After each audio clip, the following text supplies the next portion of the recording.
suitable for children or those who are easily disturbed.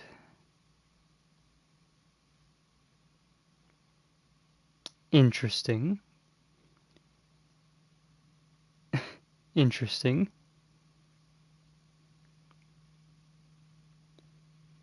Let me send the link out.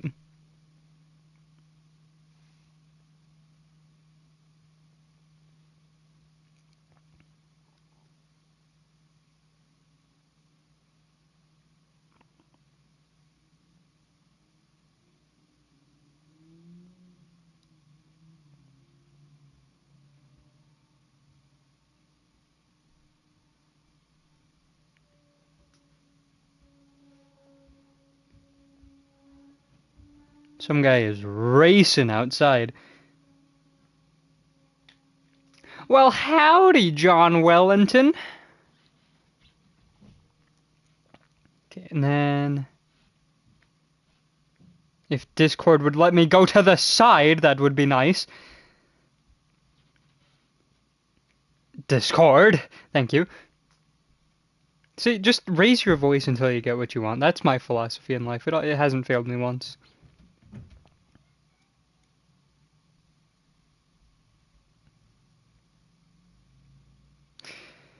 Alright. Okay, yeah, live chat has moved. Thanks, YouTube. Love all the meaningless changes you do that just make things slightly more inconvenient to get used to, and then you change it in a few months again.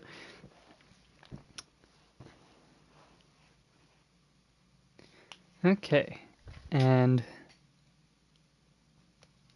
good to go. This game is not suitable for children or those who are easily disturbed.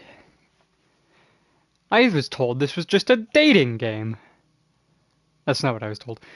Individuals suffering from anxiety or depression may not have a positive experience playing this game. Hurt me. Would you like to review detailed content warnings which contain spoilers? No. By playing Doki Doki Literature Club, you agree that you've noted the game's age rating in your region and you consent your exposure of highly disturbing content. I didn't look at the age rating, but I agree nonetheless.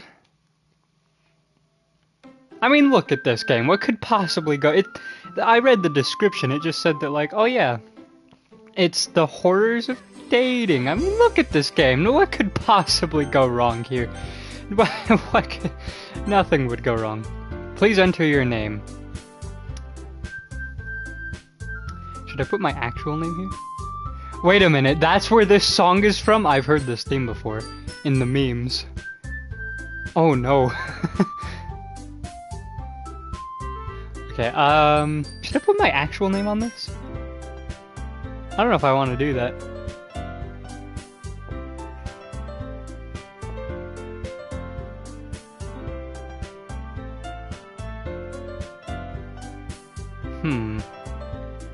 You know what?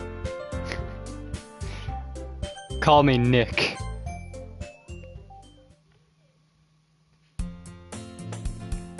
Hey!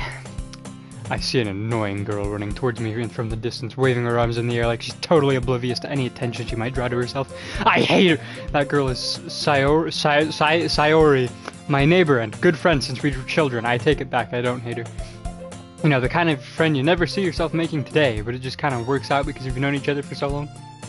We used to walk to school together on days like this, but starting around high school, she would oversleep more and more frequently, and I would get tired of waiting up. But if she's gonna chase after me like this, I almost feel better off running away. However, I just sigh and idle in front of the crosswalk and let Sayori catch up to me. That is a very intense bow in your hair, I appreciate it. I overslept again! But I caught you this time! Maybe, but only because I decided to stop and wait for you. You say that like you were thinking about ignoring me. That's mean, Nick. Well, if people stare at you for acting weird, then I don't want them to think we're a couple or something. Fine, fine. But you did wait for me after all. I guess you don't have it in you to be mean even if you want to. Whatever you say, Sayori. We cross the street together and make our way to school. As we draw near, the streets become increasingly speckled with other students making their daily commute. By the way, Nick, have you decided on a club to join yet? Yeah, probably Doki Doki Literature. That's one I've been looking at. A club? Told you already, I'm not really interested in joining any clubs. I haven't been looking either. That's not true. You told me you would join a club this year. Did I? I'm sure it's possible that I did, in one of our many conversations where I dismissively go along with whatever she's going on about. I don't think I like her. She's like, this whole time it's just like, oh yeah, we're friends, but I don't want to be around her. Sayori likes to worry a little too much about me when I'm perfectly content just getting by on the average, while spending my free time on games and anime. Would that be live action? Because this is an anime world. Uh-huh. I was talking about how I'm worried that you wouldn't learn how to socialize or have any skills before college. Your happiness is really important to me, you know. And I know you're happy now, but I die at the thought of you becoming a need in a few years because you're not used to the real world. You trust me, right? Don't make me keep worrying about you. Alright. I'll look at a few clubs if it makes you happy. No promises, though. Will you at least promise me you'll try a little? Yeah, fine, I guess I'll promise you that. Yay! Why did I let myself get lectured by such a carefree girl? More than that, I'm surprised I even let myself relent to her. I guess seeing her worry so much about me makes me want to ease her mind at least a little bit, even if she does exaggerate everything inside of her head. The school day is as ordinary as ever, and it's over before I know it. After I pack up my things, I stare blankly at the wall, looking for an ounce of motivation. Clubs. Sayori wants me to check out some clubs. I guess I have no choice but to start with the anime club. Hello? Sayori? Sayori must have come into the classroom while I was spacing out. She's gonna stab me. It's a horror game. Where did things go wrong? I look around and realize that I'm the only one left in the classroom. I thought I'd catch you coming out of the classroom, but I saw you just sitting here and spacing out, so I came in. Honestly, you're even worse than me sometimes. I'm impressed. You don't need to wait up for me if it's gonna make you late to your own club. Well, I thought you might need some encouragement, so I thought, you know... Know what? Well, that you could come to my club. Sayori. Yeah? There's no way I'm going to your club. Meanie. Vice President of the Literature Club. I'm going to her club. It's written in stone by the name of the game. Not that I was ever aware that she had any interest in literature. In fact, I'm 99% sure she only did it because she thought it would be fun to help start a new club. Oh, okay, yeah, Vice President. Since she was the first one to show interest after the one who proposed the club, she inherited the title of Vice President. That's the only requirement? Just be there second? Hey, listen. Sayori, could you make me like the semi-vice president if I join? That said, my interest in literature is guaranteed to be even less. Yeah, I'm gonna go to the anime club. Come on, please! Wait, why do you care so much anyway? Well, I kinda told the club yesterday I would bring in a new member. And Natsuki made cupcakes and everything? Don't make promises you can't keep. So is that how the vice president of the school came to be? They were just the second one there. And I assume the president is the one who built the building, of course, naturally, to be the first one there to become the president. Interesting. Thank you, Doki Doki Literature Club, for opening up my eyes to the wonders of the vice presidency world. I can't tell if Sayori is really that much of an airhead, or if she's so cunning as to have planned this all out. I really hope it's the cunning path. Fine, I'll stop by for a cupcake, okay? Yes! Let's go! I assume that was more of a let's go, as in she's gonna lead me there, but that's not the way I said it. And thus, today marks the day I sold my soul for a cupcake. I dejectedly follow Sayori across the school and upstairs, a section of the school I rarely visit. Sayori, full of energy, swings open the classroom door. Not drawer. Everyone, the new member is here. I told you don't call me a new member. Welcome to the Literature Club. It's a pleasure meeting you. Sayori always says nice things about you. No, I can't. I want to give her a high-pitched voice, but I don't have the vocal range to go as high as I want to for her. I can't physically give her the voice that I want to.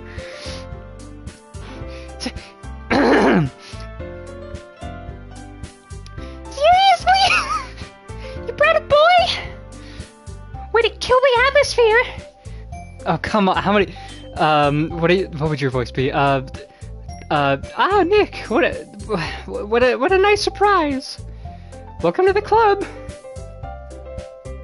All words escape me in this situation. I've never been surrounded by so many women. This club is full of incredibly cute girls. What are you looking at? If you want to say something, say it! Sorry, Natsuki. The girl with the sour attitude, whose name is apparently Natsuki, is one I don't recognize. Her small figure makes her look like a first-year student. She is also the one who made cupcakes, according to Sayori. What was your voice? Now I can't remember. You can just ignore her. No, that's not right. You can just ignore her when she gets moody. Sayori says that quietly into... Oh, you can just ignore her when she gets moody. Then turns back towards the other girls. Anyway, this is Natsuki, always full of energy. And this is Yuri, the smartest in the club. Don't say things like that. Yuri, who appears comparably more mature and timid, seems to have a hard time keeping up with people like Sayori and Natsuki. Just like I'm having a hard time reading this. For no reason. Ah, well, it's nice to meet both of you. Screw that third girl. I don't like her at all. It's not nice to meet her. And it sounds like you already know Monika, is that right? That's right. Oh, well, that's why. Your hair is, from my peripheral vision, the exact same, but when I look at it, it's different, and I don't like that. Your hair colors scare me. Is that where the horror in this game comes from? What was your voice? It's great to see you. No, it's great to see you again, Nick. Oh, whoa. Monika smiles sweetly. We do know it. Well, we talked, but we were in the same class last year. Monika was probably the most popular girl in class. Smart, beautiful, athletic, she had it all. Basically completely out of my league. So having her smile at me so genuinely feels a little... yeah, you too, Monika. Ah, bad first impression. I should have tried harder. Why is it so hard? Come sit down, Nick. We made room for you at the table so you can sit next to me or Monika. Oh, this is where the first choice comes in. This choice is single-handedly gonna send me down either the path to the perfect ending or the path to the worst ending. There's no in between. Who I choose to sit next to will alter the course of history forever. I'll get the cupcakes. Hey, I made them! I'll get them! Sorry, I got a little too excited.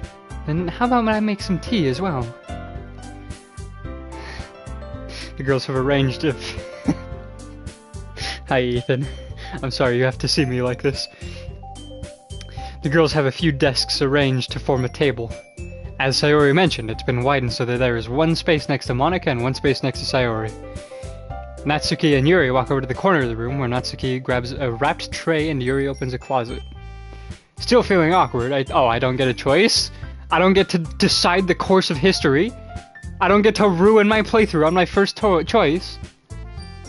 Unbelievable. Natsuki proudly marches back to the table, tray in hand. Okay, are you ready? Ta-da! Wow! Natsuki lifts the foil off the tray to reveal a dozen white, fluffy cupcakes decorated to look like little cats. Well, I can't eat that, that's art. Also, I feel like I might be poisoned. The whiskers are drawn with icing. Little pieces of chocolate were used to make ears. So cute! I can never remember Monica's voice. I forget it immediately after I do it. I had no idea you were so good at baking, Natsuki. Well, now you know. Just hurry and take one. Sayori grabs the first one, then Monica. I follow. It's delicious. Sayori talks with her mouth full. And already has managed to get icing on her face. Looks like she's a 40-year-old man who's started graying rapidly. I wanted to say 60, but 40 came out, so ruined all of that. I turn the cupcake around in my fingers, looking for the best angle to take a bite. Is this my first choice? Natsuki is quiet. I can't help but notice her sneaking glances in my direction. Is she waiting for me to take a bite? I finally bite down. Cringe Row, is that the reboot one? I assume. The icing is sweet and full of flavor. I wonder if she made it herself. This isn't going to be that one scene, is it? This is really good. Thank you, Natsuki. Well, why aren't you thanking me? It's not like I haven't heard this. Haven't I heard this somewhere before? made them for you or anything. I thought you technically did, so I already said that. Well, maybe! Not for you, you know, you dummy. Alright. Yeah, 2022. I gave up on Natsuki's weird logic and dismissed the conversation. I almost bought it, but then I didn't, because everybody said it was bad. Yuri returns to the table, carrying a tea set. She carefully places a teacup in front of us before setting down the teapot next to the cupcake tray. I'm so sorry. It's gonna take me a long time to memorize each of your voices. You keep a whole tea set in this classroom? Don't worry, the teachers gave us permission. After all, doesn't a hot cup of tea help you enjoy a good book? I guess? Monica, please, just have a voice. Like, I want to remember your voice. Maybe I should just give her one that's just like... No, I wouldn't. I was thinking of a thick Scottish accent, but... don't let yourself get intimidated. Yuri's just trying to impress you. That's not... Insulted, Yuri looks away. Fine, jeez, didn't realize I meant that little, that you would be insulted by trying to impress me. Jeez, I meant that, you know, I believe you. Well, tea and reading might not be a pastime for me, but at least I enjoy tea. This is factually incorrect. I do not drink tea. This is where my first choice should have been. I'm glad. Yuri faintly smiles to herself in relief. Monica raises an eyebrow, then smiles at me. I've already forgotten your voice. Monica, you were just... Monica. I'm so sorry, Monica. You were just so forgettable, apparently. So what made you consider the literature club? I was afraid of this question. Something tells me I shouldn't tell Monica that I was practically dragged here by Sayori. Well, I haven't joined any clubs yet, and Sayori seemed really happy here, so... That's okay, don't be embarrassed. We'll make sure you feel right at home, okay? As president of the literature club, it's my duty to make the club as fun and exciting for everyone as possible, because I added the word as. Monica, I'm surprised. How come you decided to start your own club? How dare I not drink tea like this? Note how I'm not drinking tea. You could probably be a board member for any of the major clubs. Weren't you a leader of the debate club last year? So I don't know why I find it so funny, where like I just speak to her and suddenly she just like bends over. Oh hey Madman. How's it going? Well, you know, to be honest, I can't stand all of the politics around the major clubs. It feels like nothing but arguing about the budget and publicity and how to prepare for events. I'd much rather take on something that I personally enjoy and make something special out of it. And if it encourages others to get into literature, then I'm fulfilling that dream. Oh no, what was your voice? That's how the cookie crumbles, madman. That's just... I mean, look at the game I'm playing. I'd be more shocked if nobody was bending over. Sayuri, what was your voice? Monica really is a great leader. Yuri also nods in agreement. And I'm surprised there aren't more people in the club yet. It must be hard to start a new club.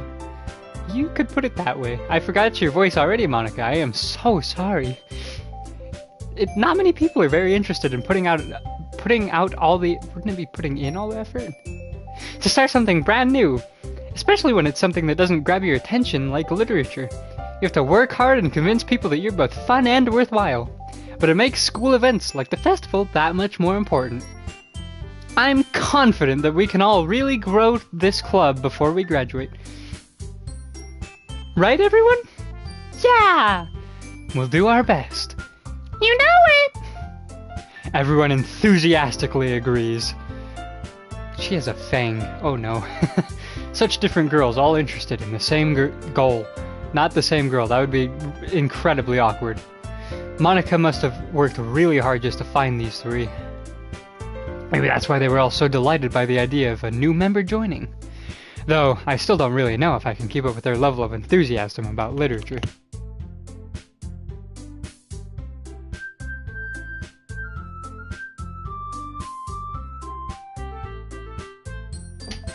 Though I still don't really... Oh, I already read that. Yeah, maybe. Yeah, maybe they should get a size up or something.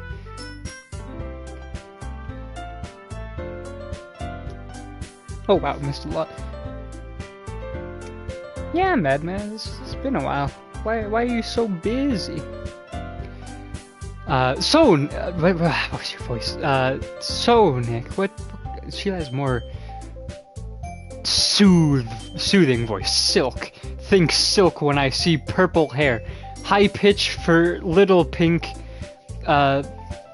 Childhood friend for short hair, and then I can't remember already for 3, but whatever. So Nick, what kind of things do you like to read? Considering how little I've read these past few years, I don't really have a good way of answering that. Manga. I'm utter quietly to myself, half joking. I did!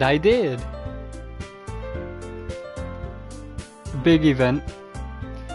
Uh-oh. Natsuki's head suddenly perks up. I should have known the one with the pink hair would be a weeb.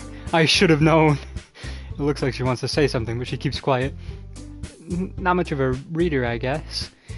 Well, that can change. What am I saying? I spoke without thinking after seeing Yuri's sad smile. Anyway, what about you, Yuri? I have had 0 spoilers. The only thing I know is that, like, it's not quite what it seems. And that's it. That's all I know. Well, let's see. Yuri traces the rim of her teacup with her finger. My favorites are usually novels that build deep and complex fantasy worlds. Have I got a recommendation for you? The level of creativity and craftsmanship behind them is amazing to me. And telling a good story in such a foreign world is equally impressive. I like that, because then you get to make your own world with your own rules, and you don't have to worry about being, like, historically correct or currently correct or anything. You can just make your own rules. You can do everything on yourself. It makes it a lot easier to tell a good story in your own world, actually, than the real one, in my personal opinion. Yuri goes on, clearly passionate about her reading. She seems... Uh-oh, he's heard whispers from the dark alleyways. She seems so reserved and timid since the moment I walked in, but it's obvious by the way her eyes light up that she finds comfort in the world of books, not people. But you know, I like a lot of things. Stories with deep physiological elements usually immerse me as well. Isn't it amazing how a writer can so deliberately take advantage of your own lack of imagination to completely throw you for a loop? Anyway, I've been reading a lot of horror lately. I read a horror book once. Peed myself. Never read it again. I desperately grasp something I can relate to at a minimal level. I shouldn't have added that last part. I don't think she can relate to that. At this rate, Yuri might as well be having a conversation with a rock that peed itself yesterday. Oh, what was your voice? Really? I wouldn't have expected that, Yuri. For someone as gentle as you, I guess you could say that. But if a story makes me think or takes me to another world, then I really can't put it down. Surreal horror is often very stressful at changing the way you look at the world. Successful, not stressful. If only for a brief moment. Have fun, my son. Thanks for stopping by. I hate horror. Oh, why is that? Well, I just... Natsuki's eyes dart over to me for a split second. Never mind. That's right, you usually like to write about cute things, don't you, Natsuki? What? What gives you that idea? You have pink hair. You left a piece of scrap paper behind last club meeting. It looked like you were working on a poem called... Don't say that out loud! And give that back! Fine, fine. I'm spitting all over my microphone. Your cupcakes, your poems, everything you do is just as cute as you are. Sayori slides up behind Natsuki and puts her hands on her shoulders.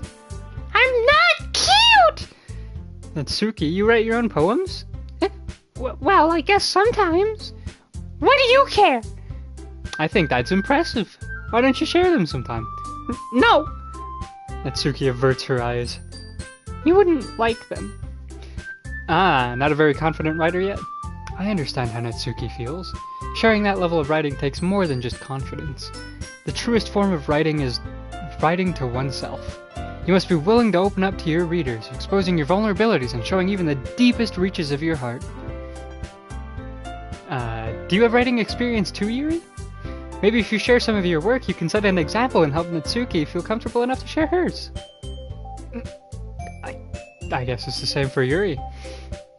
Aw, I wanted to read everyone's poems. We all sit in silence for a moment. Okay, I have an idea, everyone. Huh? Natsuki and Yuri look quizzically at Monika.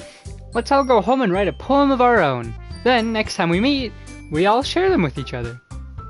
That way, everyone is even. Yeah, let's do it. Plus, now that we have a new member, I think it will help us get a little bit more comfortable with each other and strengthen the bond of the club. Isn't that right, Nick? Monika smiles warmly at me once again. It's a little too warm. My soul is beginning to burn away. Wait, no, hold on. There's still one problem. Eh? What's that? Now that we're back to the original topic of me joining the club, I bluntly come forth with what's been on my mind the entire time. I never said that I would join the club. Sayori might have convinced me to stop by, but I never made any decision. I still have other clubs to look at, and, I lose my train of thought. All four girls stare back at me with dejected eyes. Can I really shatter their hearts like this? Oh, no, I actually... But... I'm sorry, I thought... Nick... You are... Oh, I'm defenseless. My shields are being stripped away. Stay back. Avert your eyes. How am I supposed to make a clear-headed decision when it's like this?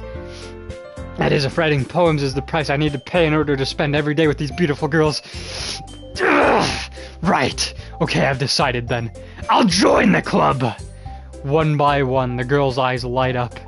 Oh, you beat Bloodborne. I haven't played that in ages. I completely abandoned that.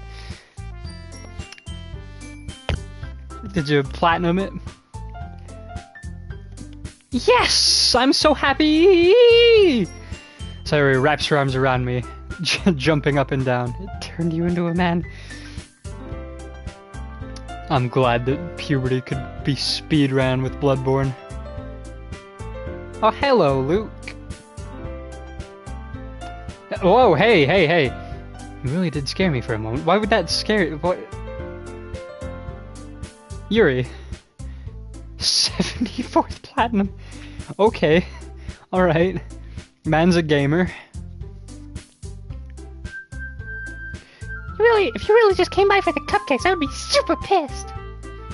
Then that makes it official. Welcome to the Literature Club.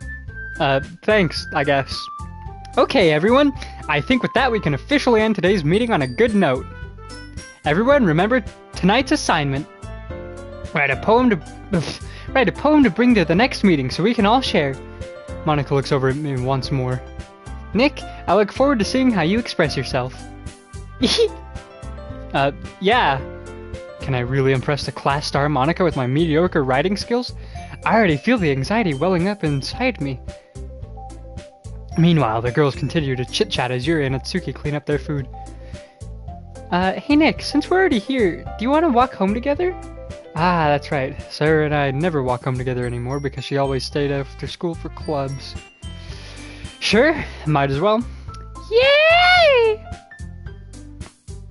With that, the two of us depart the club room and make our way home. The whole way, my mind wanders back and forth between the four girls. Sayori, Natsuki, Yuri, and of course, Monica. Will I really be happy spending every day after school in a literature club? Perhaps I'll have the chance to grow closer to one of these girls. Alright. I just need to make the most of my circumstances and I'm sure good fortune will find me. And I guess that starts with writing a poem tonight.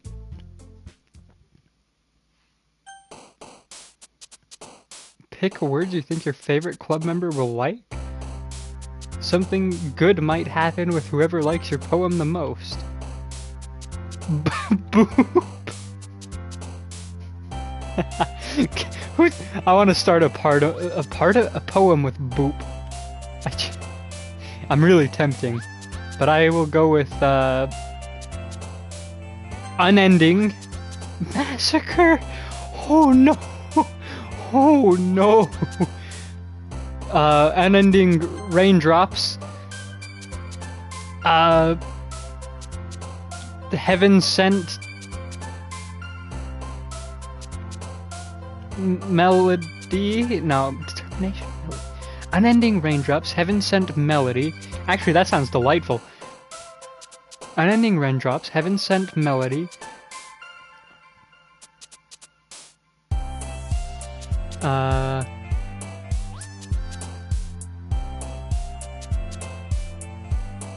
Disarray marriage. Disarray climax. Oh no.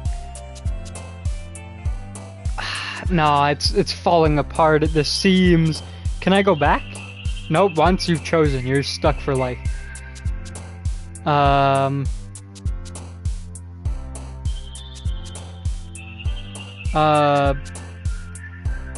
Disarray flying. Oh, okay, maybe this can work. Maybe it's coming together. Kawaii! Captive, awesome, calm. No, it's not really. Daydream. I've already done disarray. Unstable would just be too much. Meager, adventure.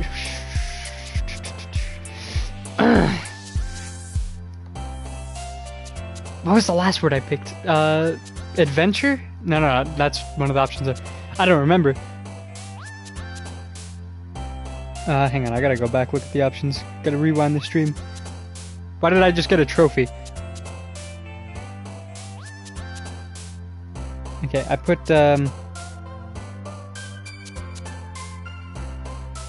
disarray? Okay, I wouldn't put disarray adventure. No, the last one was flying? Yeah, okay, flying, calm. I want to put broken clouds so the sun can come up. I need to put 20 of these? Man, my poem's gonna come out and just be like, oh yeah, rain into like, judgment? No. Cause like a blanket of rain? No, that would be more snow. Fireflies, they wouldn't be out in the rain. Giggle, I guess.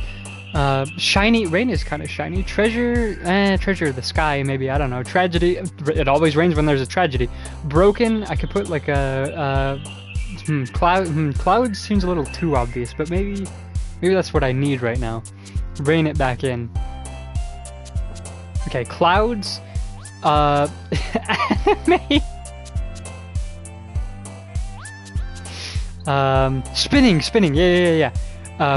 Nope, not playground. Disaster, tears, could be tears. Fear, color, no. Disaster, no. Tears. Suicide. Peace, comfort, chocolate, music, pure, silly, skirt. What would skirt go with? Vertigo, insight. Peace, comfort, insight. People find comfort in the rain. Kitty cry, beauty hop, ambient, extreme flee, despise, swimsuit time. Beauty, contamination, play, pout, sadness, starscape, extraordinary. Defeat, uncontrollable, dance, bliss, peaceful, fireworks. Some people like to dance in the rain. Skipping, entropy, dark, unrestrained. Unrestrained, that's a good one. Inferno, together, fantasy, pain, sing, bubbles, bouncy, rose, hair, rainbow. Rainbow, because of rain! Ah, this is coming together wonderfully. Laugh, misfortune, special cheer, variance, universe, incapable, sunny, romance, passion. Sun, because it makes the rainbow. Cute, existence, strawberry, mouse, family, crimson, rain cloud, poof, well, the rain cloud's gone. Fickle, ocean,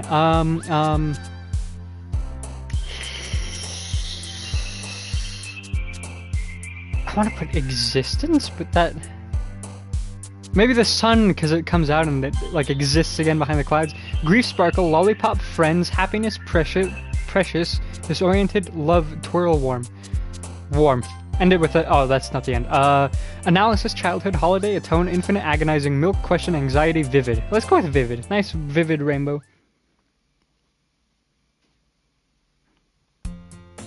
Hi again, Nick. Glad to see you didn't run away on us. Nah, don't worry. This might be a little strange for me, but I at least keep my word. Ooh, Sekiro. Good luck on that. Well, I say good luck. 74 platinum, this man's gonna breeze through it. Well, I'm back at the literature club. I was the last to come in, so everyone else was already hanging out. Thanks for keeping your promise, Nick. I hope this isn't too overwhelming of a commitment for you. Making you dive headfirst into literature when you're not accustomed to it.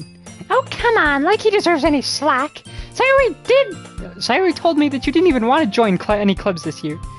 And last year, too. I don't know if you plan to just come in here and hang out or what. But if you don't take us seriously, then you won't see the end of it. Natsuki, you certainly have a big mouth for someone who keeps her manga collection in the club room.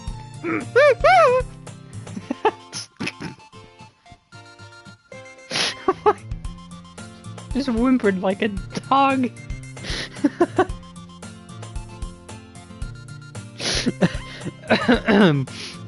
Natsuki finds herself stuck between saying Monica and manga.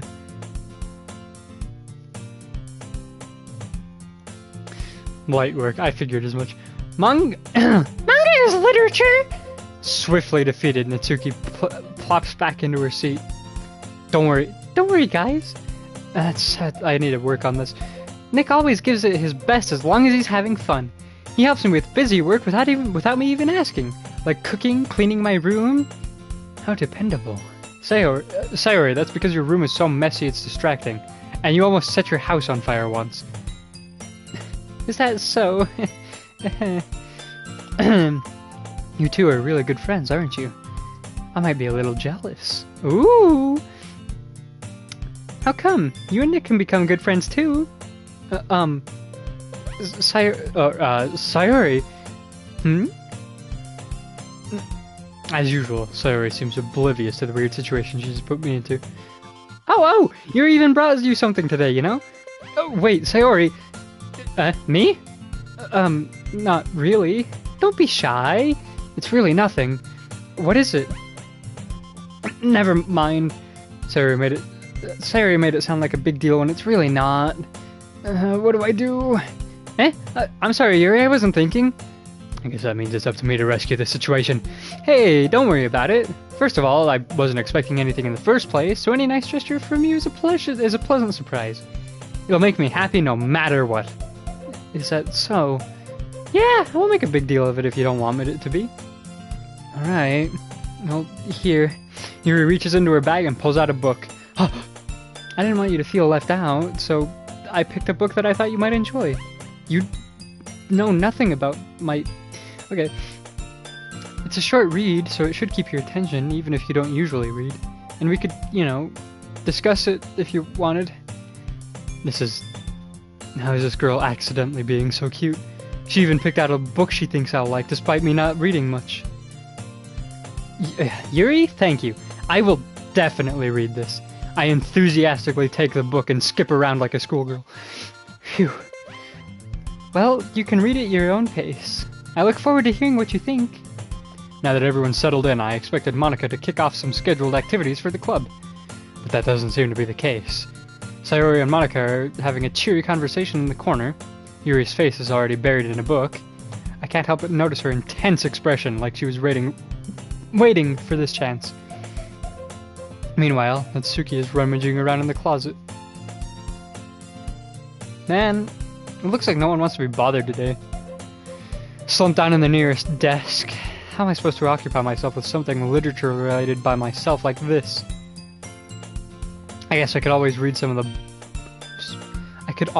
some of the book... Okay, jeez, I'm stupid.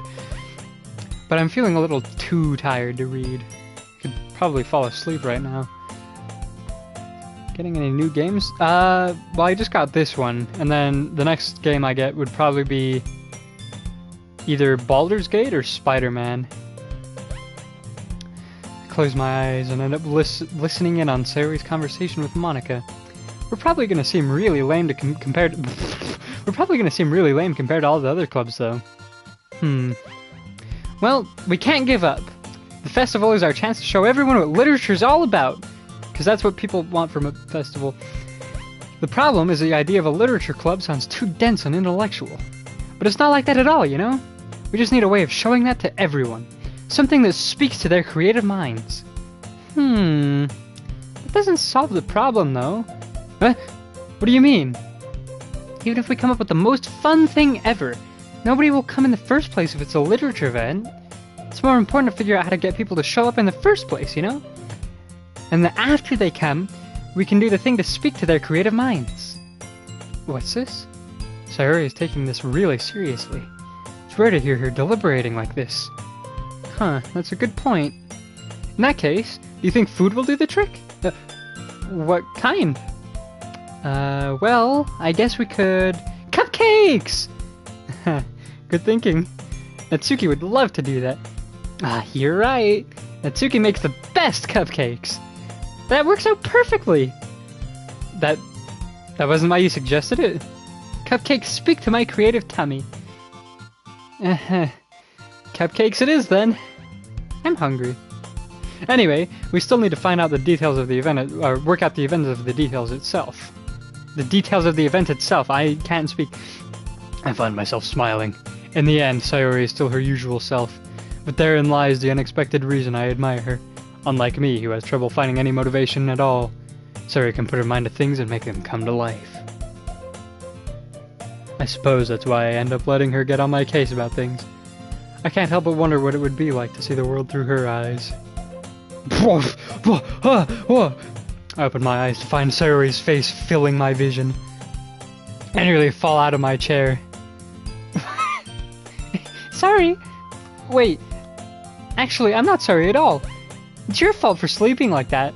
This isn't the napping club. Does our school have a napping club? You're staying up late again, aren't you? Now that you're in a club, you're gonna have less time for anime, you know. Which is live action in this universe. You'll still need to get used to it. Don't say that so loud. I glance over my shoulder to see if Monica overheard. It's true, though. Yeah, I know. You're always looking out for me, Sayori. It's what I do best. And that's a problem. What about you? You look out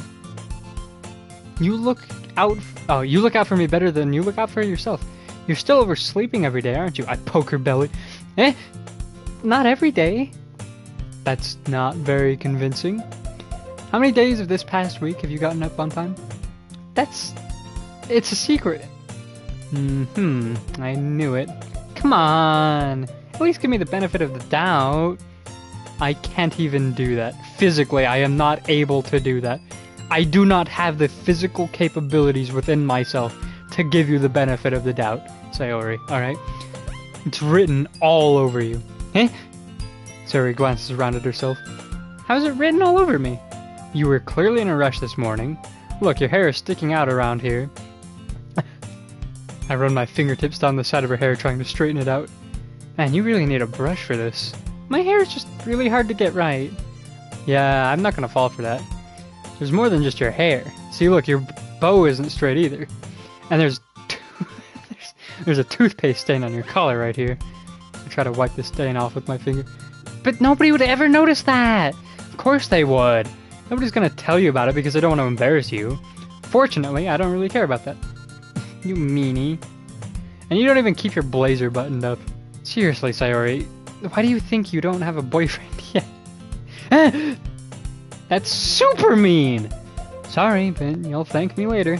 I start to button her blazer from the bottom. Once you see how much better it looks, you'll change your mind.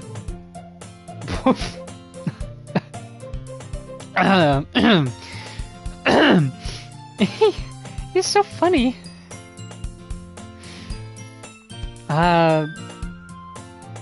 Yeah, I hope so too, but I haven't heard the best of things about it so far. What is? Well, I was just thinking how weird it is to have a friend who does these kinds of things. Like what, to tell you that you look stupid and fix your shirt? Okay. Don't say that! You'll make me feel weird about it, stupid. It's okay though. I'm happy we're like this. Aren't you? I guess. Hey, be careful. Do I get to read my poem? The button might come off. It's gonna come off, isn't it? Why is this one so hard to close? I struggle to fully close the button. I might have an idea why in an anime world, I might have an idea why it's so hard to button this up. Does this thing even fit you properly? So you purposely wear small shirts. Okay, I see you. It did it when I bought it. Oh, it did when I bought it. If you ever buttoned it, you would have noticed sooner that it doesn't fit you anymore. What are you smiling about?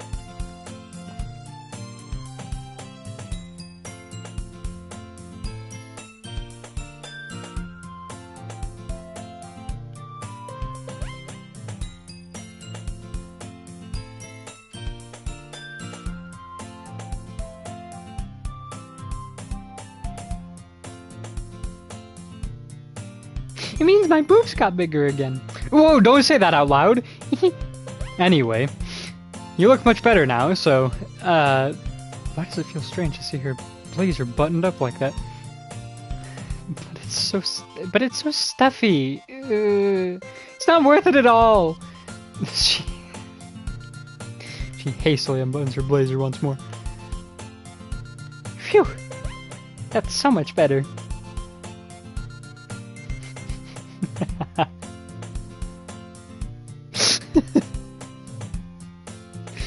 Oh no. JD, why'd you want me to live stream this? I'm gonna be crucified by the YouTube gods. Sorry, puts her arms out and twirls around. So if I keep it unbuttoned, then I won't get a boyfriend. What kind of logic is that? And why are you saying it like it's a good thing? Because if I had a boyfriend, then he wouldn't even let you do things like this. And you take care of me better than anyone else would anyway. So that's why I'm keeping it unbuttoned. Stop saying all of these embarrassing things! I didn't say anything embarrassing. Jeez. Well, anyway, just try and focus on waking up a little earlier. Only if you focus on going to bed earlier. Oh, Monica. Ah, you're a Monica. Okay, I see. Don't rewatch the beginning of the stream then. Don't go back there. Fine, it's a deal. I guess we really are better at taking care of each other than we are at taking care of ourselves. Yeah, I guess so, huh? So maybe you should come and wake me up in the morning. You're doing it again, Sayori. But I was just joking that time. It's impossible to tell with you sometimes. Okay, everyone. Monica suddenly calls out. Why don't we share the poems we wrote now? Yay! Nick, I can't wait to read yours. Yeah, same. I failed to sound enthused. Oh, yeah, same. But Sayori still trots away to receive her poem. By the way, did you remember to write a poem last night? Yeah. My relaxation ends. I'm gonna be judged so harshly. I start peeing myself again. I couldn't really find much inspiration since I've never really done this before. Well, now that everyone's ready, why don't you find someone to share with? I can't wait! Because their voices are so similar that when they talk one after the other, I try and change them, but then it just sounds bad, so I need to find a balance. Have fun, Luke. Sayori and Monica enthusiastically pull out their poems. Sayori's is on a wrinkled sheet of loose leaf torn from a spiral notebook. On the other hand, Monica wrote hers in a composition notebook. I can already see Monica's pristine handwriting from where I sit. Natsuki and Yuri are reluctantly comply as well. Reaching into their bags, I do the same myself. Who should I show my poem to first? This is the first decision, and this will single-handedly change the outcome of history. This decision will dictate which ending I get. If I am brutally murdered, if I brutally murder, if someone else gets brutally murdered, or if we all live happily ever after.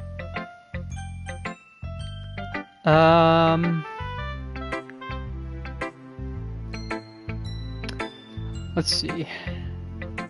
I just spoke to Sayori. Like, we just interacted. Natsuki...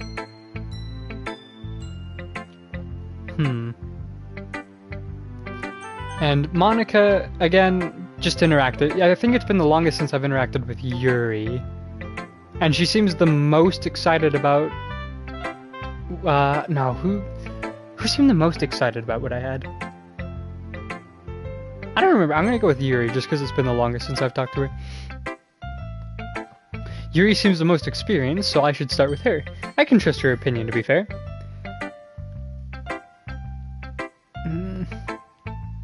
Yuri stares at the poem. A minute oh no. Oh no. Oh no. No.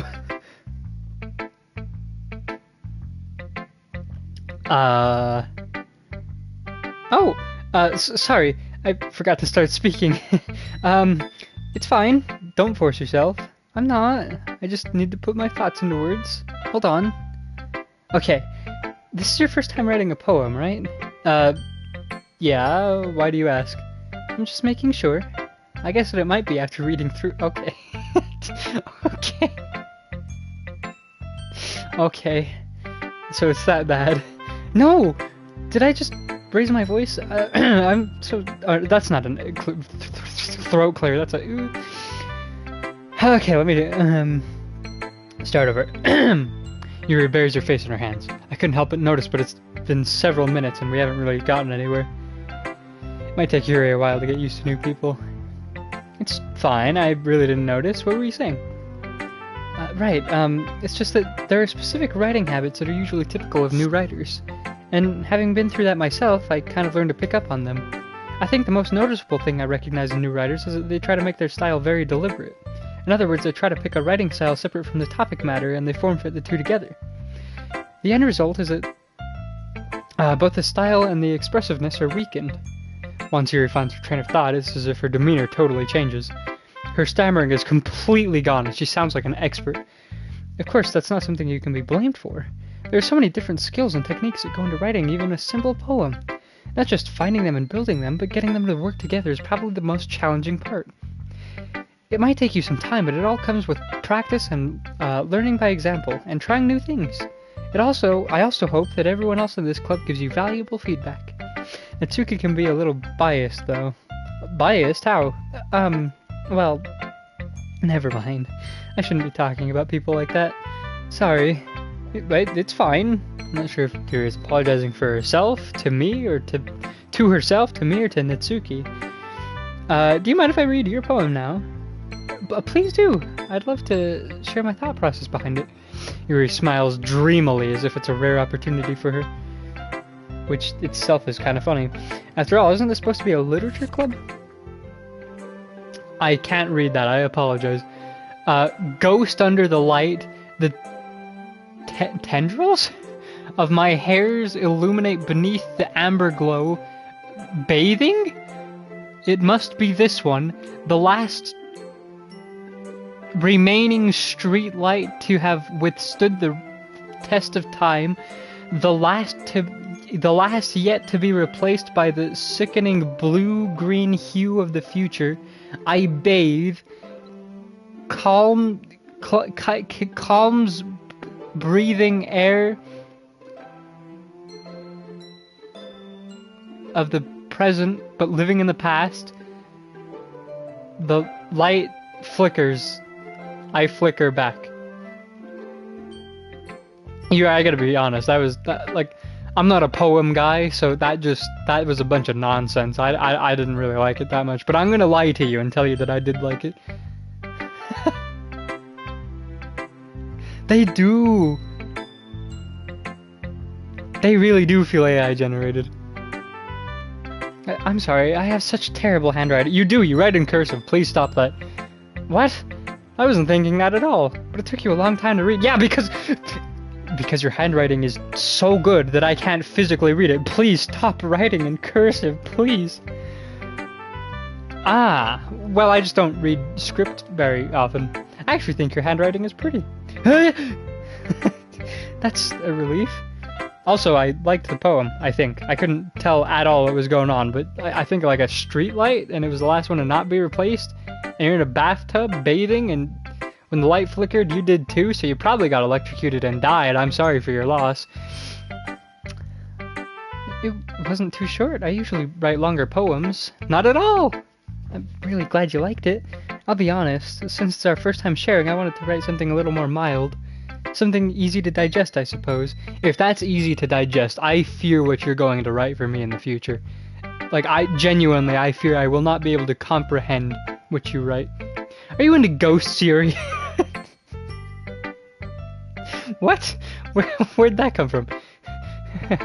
Actually, the story isn't about a ghost at all. Yeah, I know, it's about you dying because the street light flickered and it had an electrical power outage in your house and something fell into your tub and you turned back on and it killed you. Okay. Really? Must have totally missed the point. Well, I suppose you did only glance over it after all. But remember that poets often express their own thoughts, feelings, and experiences in their work. They usually do more than tell a simple story or paint a picture. In this case, perhaps the subject of the poem is only being symbolically compared to a ghost. But where was ghost symbolism? Where did a ghost even come? What? I don't like poetry.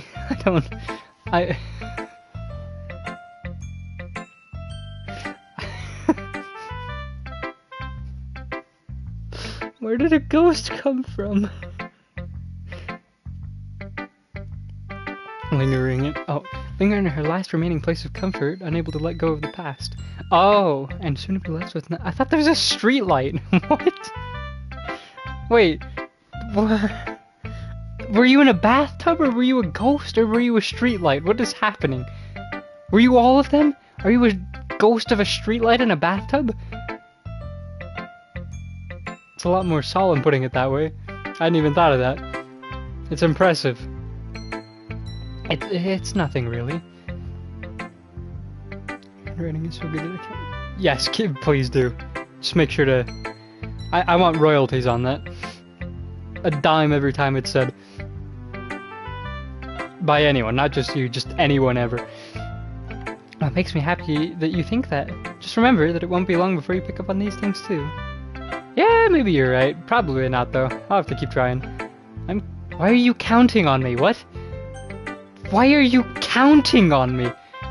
Am I gonna single-handedly save the school with my poetry? Let's do... Let's get her out of the way. Well, it's about what I expected from someone like you. I lowered my voice a bit too much. Well, it's about what I expected from someone like you. That's a little blunt. Well, excuse me, princess. It's not like I said it was bad. I just didn't evoke any emotions. I wrote about the rain being beautiful and unrelenting, chaotic, and all of that. And when the clouds clear, the sun shines through, there's a rainbow, it's vivid, like warmth is felt, love is felt, and it didn't evoke any emotions from you. But a street lamp, the ghost of a street lamp in a bathtub evokes emotions. Okay, I think I'm too good for this club. I gotta be honest. So, basically, it's not cute enough for your tastes? Bro, I wrote about a rainbow, alright? If that's the case, something's wrong. Do you want to get smacked? I'll pass. Well, anyway. Well, anyway, I guess I need to show you mine. Not that you'll like it. Thank you. You actually write at a decent level. Your handwriting looks good, and it's readable. I appreciate that. Eagles can fly, monkeys can climb, crickets can leap, horses can race, owls can seek, cheetahs can run, eagles can fly, people can try, but that's about it. That's your poem? That's just, you just wrote a bunch of, like, things that animals can do. That's not about it, because, like, eagles can do more than just fly. They can eat, they can scream, they can walk. People can do more than try, because we can fly. We made planes and helicopters for that. We can climb, we can do that. We can also leap and race. We can seek, we can run. What are you trying to say here? Yeah, I told you that you weren't gonna like it. Well, you are a prophet or something, because you were right. I like it. Why are you lying to her? What are you... I'm like the devil on my own shoulder. What is happening? What? Just be honest. I am. Why are you so So it's rubbing off on me. Why are you so convinced that I wouldn't like it? Well, because everyone in high school thinks that writing has to be all sophisticated and stuff. So people don't even take my writing seriously.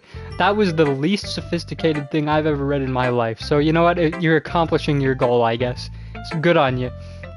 But isn't the point of poems for people to express themselves? Am I just calling her, like, really unsophisticated, like, simple? Am I just insulting her in, like, the most five-headed way possible? Writing style wouldn't make your message any less valid. Yes, exactly!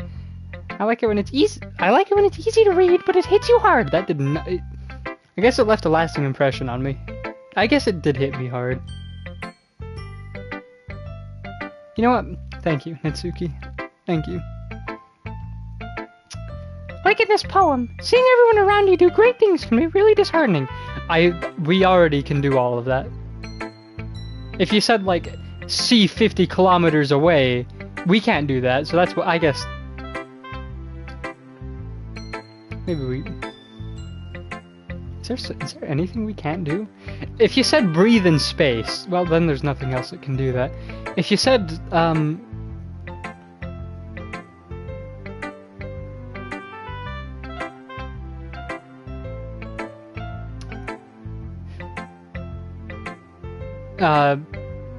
yeah, well, moving on. So I decided to write about it. Yeah, I understand. The other nice thing about simple writing is that it puts more weight on the wordplay. There was zero wordplay in that whole poem. You just said that they can do things. Like I said it for a rhyme at the end, but then made it fall flat on purpose. It helps bring out the feeling in the last line. So you did... I guess more went into it than I realized. That's what it means to be a... That's what it means to be a pro! I'm glad you learned something. Didn't expect that from the youngest one here, did you? Yeah, I guess not. I'm gonna be honest, I entirely expected that from the youngest one here. I don't really care how old everyone is, but if Natsuki's feeling proud, then I won't let that take it, then I won't take that away from her. Monica, you're the leader, so I'll go to you last. Say, why do you look so shocked? Why are you baffled? Oh, you're in awe. Oh my goodness. This is so good, Nick. I love it. I had no idea you were such a good writer. Sayori, you must be seriously overreacting. I'm not a good writer at all. I honestly have no idea what I'm doing. Well, maybe that's why. Because I have no idea what I like either.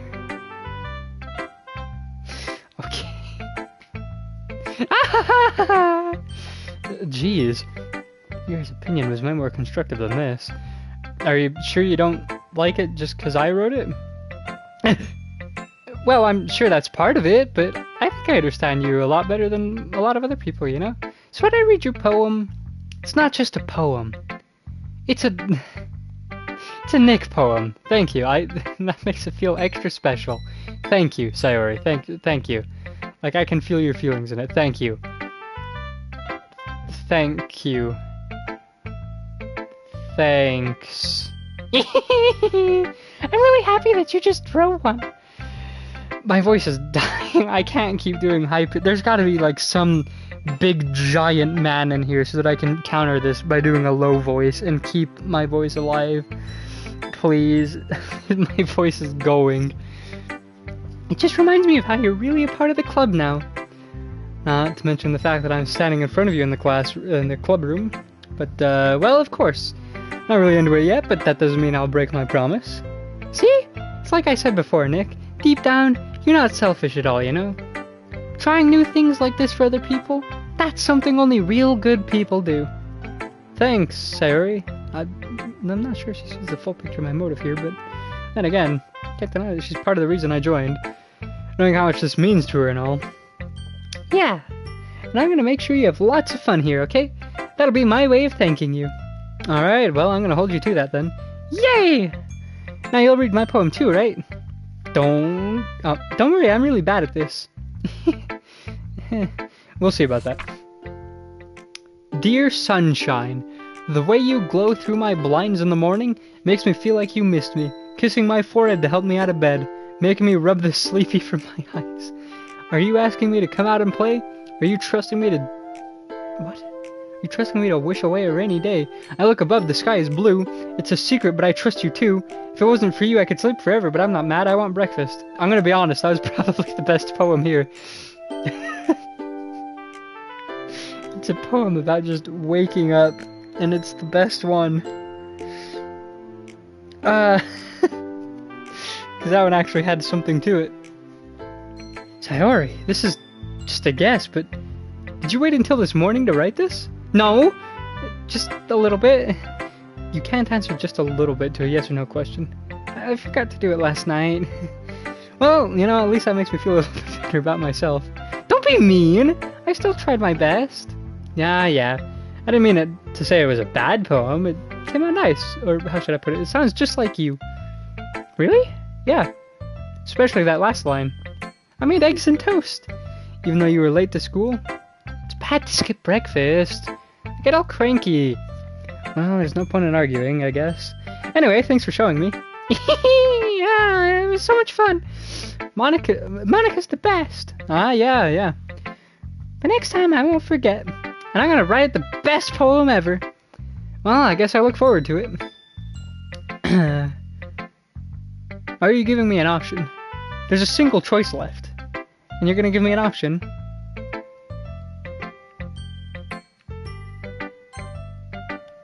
Okay. Hi, Nick. Having a good time so far? Yeah. Good, glad to hear it. By the way, since you're new and everything, if you ever have any suggestions for the club, like new activities or things we can do better, I'm always listening. Don't be afraid to bring things up, okay? Alright, I'll keep that in mind.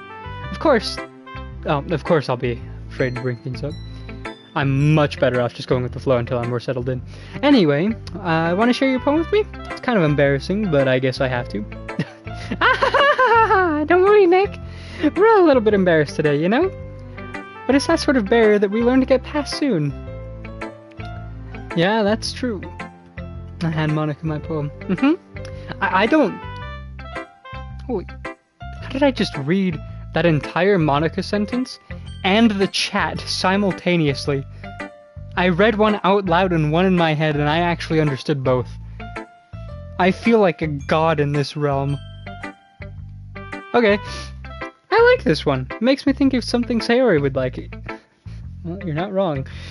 You and Sayori are really good friends, right? I wouldn't be surprised if you had these sorts of things in common. We made good friends, but her and I are actually really different.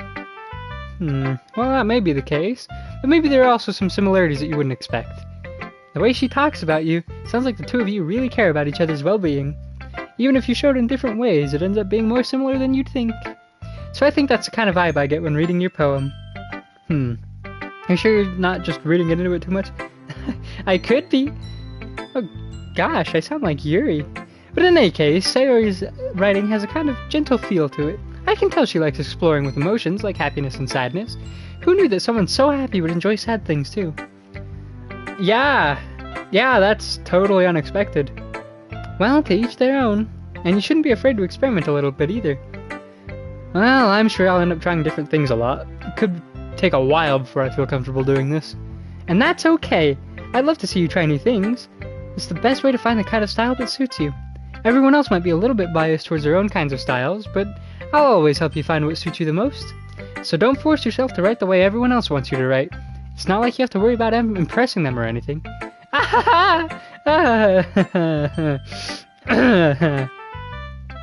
Anyway, do you want to read my poem now? Don't worry, I'm not very good. You are the president. You sound pretty confident for someone who claims to not be very good. Well, that's because I have to sound confident. Doesn't mean I always feel that way, you know? I see. Well, let's read it then. See, that is as far into cursive as you are legally allowed to go. Any farther than that is too far. This is fancy and readable, and I like that. Hole in wall, it couldn't have been me. See the direction in the sparkle... never mind, this is still too far. In the spackle protrudes, a noisy neighbor, an angry boyfriend, I'll never know. I wasn't home. I peer inside for a clue. No, I can't see. I reel, blind, like a film left out in the sun, but it's too late. My retina... What? Already scorched with a permanent copy of the meaningless image? It's just a little hole. It wasn't too bright. It was too deep, stretching forever into everything. A hole of infinite choices. I realized now that I wasn't looking in. I was looking out, and he on the other side was look. Did you, like, find a hole to God?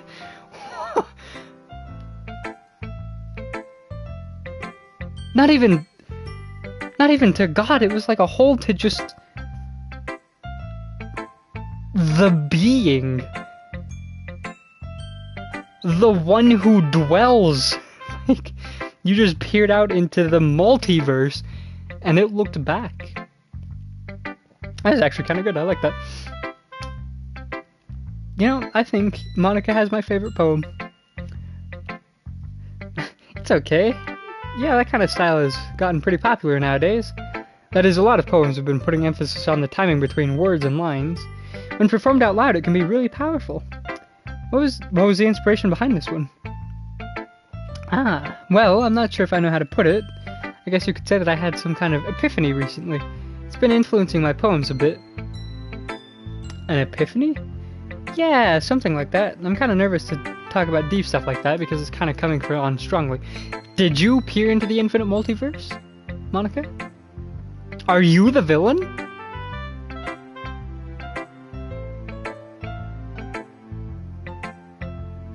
Your eyes are unmoving.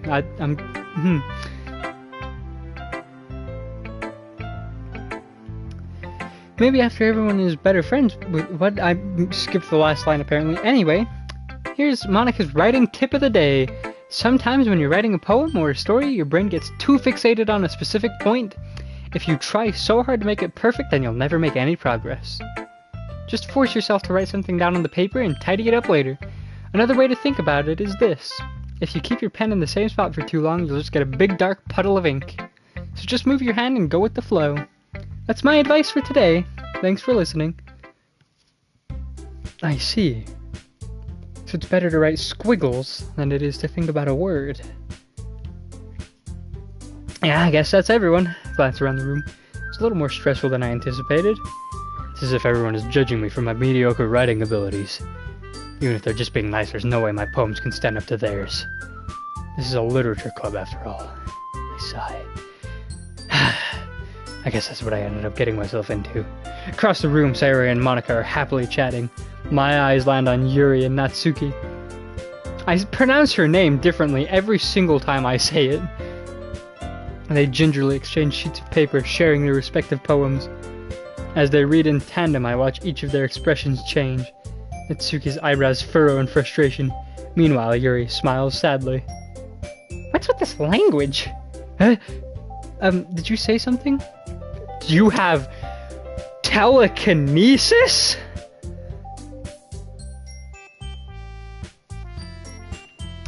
And how did I know what she was thinking in her head? Oh, it's nothing. Natsuki dismissively returns the poem to the desk with one hand. I guess you could say it's fancy. Thanks. Yours is cute. Cute? Did you completely miss a symbolism or something? She's a chihuahua in my realm. It's clearly about the feeling of giving up. How can that be cute? I know that. I just meant the language, I guess. I was trying to say something nice. Eh? You mean you have to try that hard to come up with something nice to say? Thanks, but it really didn't come out nice at all. Well, I do have a couple suggestions. If I was looking for suggestions, then I would have asked someone who actually liked it. Which people did, by the way. Sayori liked it, and Nick did too. So based on that, I'll gladly give you some suggestions of my own. First of all... Excuse me. I appreciate the offer, but I spent a long time establishing my writing style. I don't expect it to change anytime soon, unless of course I come across something particularly inspiring. Which I haven't yet. And Nick liked my poem too, you know? He even told me he was impressed by it. I lied through my teeth, I want you to know. Natsuki suddenly stands up. Oh! I didn't realize you were so invested in trying to impress our new member, Yuri. Huh? That's not what you just... Yuri stands up as well. Maybe you're just jealous that Nick appreciates my advice more than he appreciated yours. Ah! And how do you know he didn't appreciate my advice more? Are you that full of yourself? No. If I was full of myself, I would deliberately go out of my way to make everything I do overly cutesy. Is everyone okay? Well, you know what? I wasn't the one whose boobs magically grew a size bigger as soon as Nick started showing up. Natsuki, that's a little... This doesn't involve you! I don't like fighting, guys. Suddenly both girls turn towards me as if they just noticed I was standing there. Nick, she's just trying to make me look bad. That's not true! She started it. If she could get over herself and learn to appreciate that simple writing is better than more... is more effective, then this would have happened in the first place. What's the point in making your poems all convoluted for no reason? This meaning should jump out at the reader, not force them to have to figure it out. Help me explain that to her, Nick. Wait. There's a reason we have so many deep and expressive words in our language. It's the only way to convey complex feelings the most effectively. Avoiding them is not only unnecessarily limiting yourself, it's also a waste. You understand that, right, Nick? Well? How did I get dragged into this in the first place? It's not like I know anything about writing, but whoever I agree with, they'll probably think more highly of me.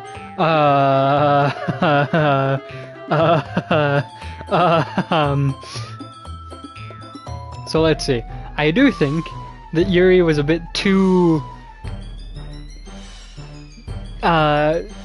convoluted, but also I think Natsuki was too simple. They need to find a nice balance, like with Sayori and what's her name? Monica had? Yeah, Monica. I don't want to pick a side because I don't agree with either. So I guess help me, help.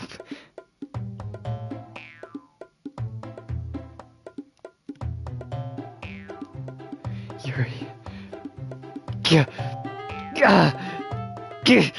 Sayori! Huh?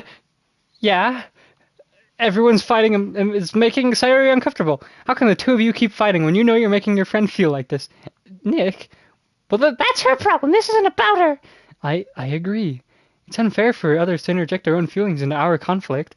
You brought me into this! You interjected your feelings into my lack of conflict! Yeah, unless Sayori wants to tell Yuri what a stuck-up jerk she's being. She would never. It's your immaturity that's made her upset in the first place. Excuse me? Are you listening to yourself? This is exactly why... It's exactly why nobody likes... Stop! My voice is falling apart. I couldn't even... That came out as a whisper. Natsuki, Yuri, you guys are my friends. I want everyone to get along and be happy. My friends are wonderful people, and I love them because of their differences. Natsuki's poems, they're amazing because they give you so many feelings about just a few words. And Yuri's poems are amazing because they plant beautiful pictures in your head. Everyone's so talented, so why are we fighting? Because, well, also, Natsuki's cute, and there's nothing wrong with that. And Yuri's boobs are the same as they always were. Big and beautiful. Sayori stands up triumphantly. Monika stands behind her with a bewildered expression. I'll make some tea. Yuri rushes off. My controller is dying. Natsuki sits down with a blank expression on her face, staring at nothing. So this is why Sayori is vice president. So this is why Sayori is vice president. She nods in return. To be honest, I might come off as a good leader and I can organize things, but I'm not very good with people. I can't even bring myself to interject. As president, that's kind of embarrassing of me. Nah, it's not like I can blame you. I wasn't able to say anything either. I would like to have been able to, but my only option was, I agree with you, or help. Wasn't able to say anything either. Well, I guess that just means Sayori is amazing in her own ways, isn't she? You could say that. She might be an airhead, but sometimes it's weirdly suspicious that she knows exactly what she's doing. I see. Take good care of her, okay? I would hate to see her get herself hurt. Yeah, that makes two of us. You can count on me. Monika smiles sweetly at me, causing my stomach to knot and twist until it just rips open and my guts come out. Such a genuine person really does make a good president, regardless of what she says. If only I could get the chance to talk to her a little more. Okay, everyone, it's just about time for us to leave. How'd you all feel about sharing poems? It was a lot of fun. Well, I'd say it was worth it. It was alright. Well, mostly. Nick, how about you? Yeah, I'd say the same. It was a neat thing to talk about with everyone. Awesome. In that case, we'll do the same thing tomorrow. And maybe you'll learn something from your friends too, so your poems will turn out even better. Did I learn a little bit more about the kind of poems everyone likes, I guess? With any luck, this means I can do a better job of impressing those I want to impress. I need to impress myself with... I just made an entire sentence. Okay, let's move on. Nick! Ready to walk home? Sure, let's go. Sayori beams at me. Truly has been a while since Sayori and I spent this much time together. Can't really say I'm not enjoying it either. Sayori, about what happened earlier. What do you mean? You know, between Yuri and Natsuki? Does that kind of thing happen often? No! It's really the first time I've seen them fight like that. I promise they're both wonderful people. You don't hate them, do you? No, I don't hate them. I just wanted your opinion is all. I can see why they'd make good friends with you. Phew. You know, Nick, it's nice that I get to spend time with you in the club. But I think seeing you get along with everyone is what makes me the happiest. And I think everyone really likes you too. That's... Every day is gonna be so much fun. It looks like she still hasn't caught on to the kind of situation I'm in, but, you know, sure, being friends with everyone is nice, but, does we need to stop there, you know? Maybe I could get a harem going? We'll have to see what the future holds, Sayori. I pat her on the shoulder triumphantly. I said that more to myself than to her, but it's easy to use Sayori as an internal monologue sometimes. Okay. Yeah, let's do this. I'm gonna poem cinematic universe. I'll start with the rainbow, which is where I ended last time. This is glorious already. Rainbow pleasure. I don't like how that sounds. Oh no. Rainbow wrath. Rainbow sadness. Rainbow landscape. Rainbow happy. Kind of gonna go with rainbow wrath. Rainbow Wrath Sensation Bunny. Rainbow Wrath Valentine. I've made a mistake. Rainbow Wrath Graveyard Nibble. Hopeless, incapable. Rainbow Wrath Clouds. Yeah, that's what we want. Lost. Unstable. Ribbon. Intellectual. Lust. Scars. Laugh. Waterfall. Peaceful. Friends. Lollipop. Yeah, sure, let's contradict myself immediately. Shopping, nightgown, skipping, essence, Doki I'm gonna get points for everyone for putting that one in. Hurt, memories, extraordinary, charm, unending, sing, feather, time, bliss, bliss. Atone, extreme, wonderful, beauty, tenacious, vivacious, journey, warm, sparkle, suicide. I didn't want to click beauty, whatever, it works. That was my second choice anyway. Nature, precious, comfort, proof, anxiety, fluffy, mouse, eternity, strawberry, daydream. Let's go with eternity. Let's try and be deep. Color, passion, electricity, judgment, desire, sugar, dazzle, headphones, tragedy, contamination. Passion. Starscape, disarray, kitty, incongruent, puppy, sweet, pain, coven, bed, imagination. Let's go with Starscape. After image, climax, love, unrequited, whistle, perfect, spinning, papa, raindrops, melody. After image, cheer, insight, uncontrollable, uncontrollable milk. I wish I could choose both of those.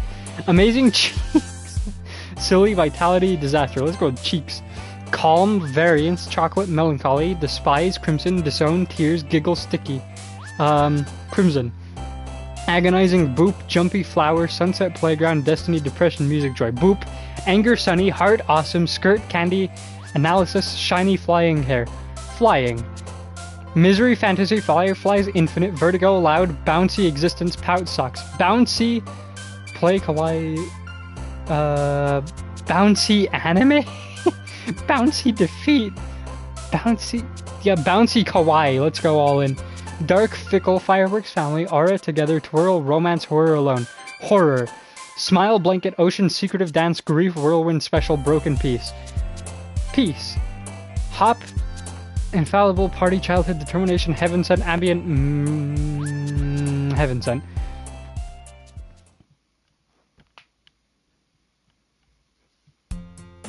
Another day passes and it's time for the club meeting already. I've gotten a little more comfortable over the past couple days. Entering the club room, the usual scene greets me. Hi, Nick! Yo, Sayori! Looks like you're in a good mood today. I'm just still not used to being in the club, that's all. You being in the club, I mean. I see. That's a pretty simple thing to get you in a good mood, but I guess it's always the simple things with you anyway. Speaking of which, I'm kinda hungry. Will you come with me to buy a snack? No thanks. That's not like you at all! I have my reasons. Why don't we take a look at your purse, Sayori? Eh? Why that, all of a sudden? No reason, really. Just wanted to look at it. Ah! Sayori nervously retrieves her coin purse. She fumbles with the latch and gets it open. Then she turns it upside down and lets its contents spill out onto the desk. Only 2 small coins fall out. I knew it. I can see right through you, Sayori. That's not fair! How'd you even know? It's simple. If you had enough money in the first place, you would have bought a snack before coming to the club room. So either you're not hungry and wanted an excuse to take a walk, or you plan to conveniently forget that you spent all your money so that I would lend you some. But there's one more thing. You're always hungry. And so, that only leaves the one option. Wah! I give up. Don't make me feel guilty. If you feel guilty, that means you deserve to feel guilty. That's not necessarily true, but alright. Yuri suddenly giggles. I didn't notice that she was listening in. She was standing like an inch behind me the whole time. Her face is in her book as always. I wasn't listening or anything. It was just something in my book. Yuri! Tell Nick to let me borrow some money! Don't get me involved in that, Sayori. Besides, you should only buy what you can responsibly afford. Yuri, I am sorry. If you met me in person, you'd be so disappointed in me. And frankly, after pulling a mischievous little stunt like that, your suffering is fair enough retribution. I didn't mean that. I got too absorbed into my book. I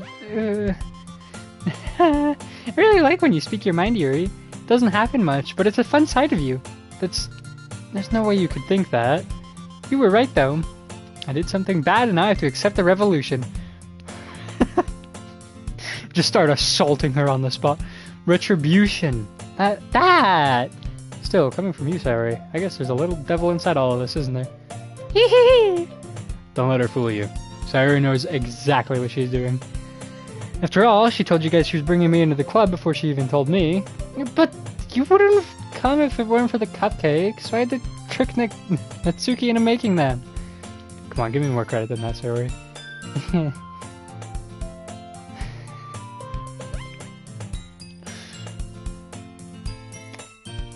Out of nowhere, something smacks Sayori in the face and tumbles onto the desk. Yeah! Ow! What was... a cookie? Sure enough, it's a giant cookie wrapped in plastic. It's bigger than her head. Sayori glances around. Is this a miracle? Because I just paid my restitution. Retribution. Actually, that one almost worked. What? No. I was just gonna give it to you, but then I heard you blab about the cupcakes, and I was totally witnessing your reaction, though. Natsuki, so nice of you. I'm so happy. Sayori hugs the cookie. Jeez, just eat it. Sayori rapidly tears open the wrapper and takes a big bite. The cookie's like the size of her torso. So good. Sayori suddenly clasped her hands over her mouth. I bit my tongue. Oh, sorry. I bit my tongue. You're going through a lot. What? You're going through a lot? Oh. You're going through a lot over just one cookie. Natsuki takes a bite of her own cookie. Yours is really good too, Natsuki. Can I try it? Jeez. Beggars can't be choosers. Yours is chocolate. Yeah, why do you think I gave you that one? Fine. Still, I'm really happy you shared this one with me. Sayori gets out of her seat and goes behind Natsuki, then wraps her arms around her? You're giving her a behind hug? Why? Jeez. I get it. Cookie still in hand, Natsuki reaches up to nudge Sayori off of her. Sayori, what have you done? You're gonna get an actual revolution now. Sayori suddenly leans down and takes a bite of Natsuki's cookie. Hey! Did you seriously just do that? Mouth full, Sayori trots away to safety. Yuri and I laugh as well. You're such a kid sometimes. Monica, can you tell Sayori? Natsuki glances around. Monica isn't in the club room. Where's Monica anyway?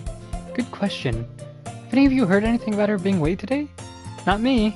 Yeah, I haven't either. That's a bit unusual. I hope she's okay. Of course she's okay. She probably just had something to do today. She's pretty popular after all. Hey, you don't think she has a... I wouldn't be surprised. She's probably more desirable than all of us combined. That's true. Excuse me? Suddenly, the door swings open. Sorry, I'm super sorry. There you are. I didn't mean to... there you are. I didn't mean to be late. I hope you guys weren't worried or anything. Monica chose the club over her boyfriend after all! You're so strong-willed. Boyfriend? What on earth are you talking about? Monica quizzically glances at me. Never mind that. What held you up anyway? Well, my last period today was study hall. To be honest, I kind of just lost track of time. It makes no sense, though. You would have heard the bell ring, at least. I don't know, I must not have heard it since I was practicing piano. Piano? I wasn't aware you played music as well, Monica. I don't really, I just kind of started recently. I've always wanted to learn piano. That's so cool! You should play something for us, Monica. Monica looks at me. Maybe once I get a little better, I will. Yay! That sounds so cool. That sounds so cool. I'd also look forward to it. Is that so? In that case, I won't let you down, Nick. Just booty bumps the rest of him out of frame. Monica smiles sweetly. I didn't mean you had any pressure like that. Wow, I skipped half the words in that sentence. Don't worry, I've been practicing a whole lot recently, and I'd really love the chance to share once I'm ready. I see. In that case, best of luck. Thanks. This is so weird. This is like the most conversation I've ever had with myself. And I'm used to voicing characters from like other games, like Inscription, for example. This is just full-on constant conversation with myself, and it feels a little weird. So I didn't miss anything, did I? Not really. Choose to leave out Sorori's mischievous escapade. I'm sure Natsuki will end up...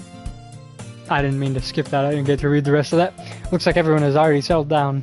Sorori somehow already finished her entire cookie, the size of her body. Yuri is back to her book, and Natsuki disappeared in the closet. I swear.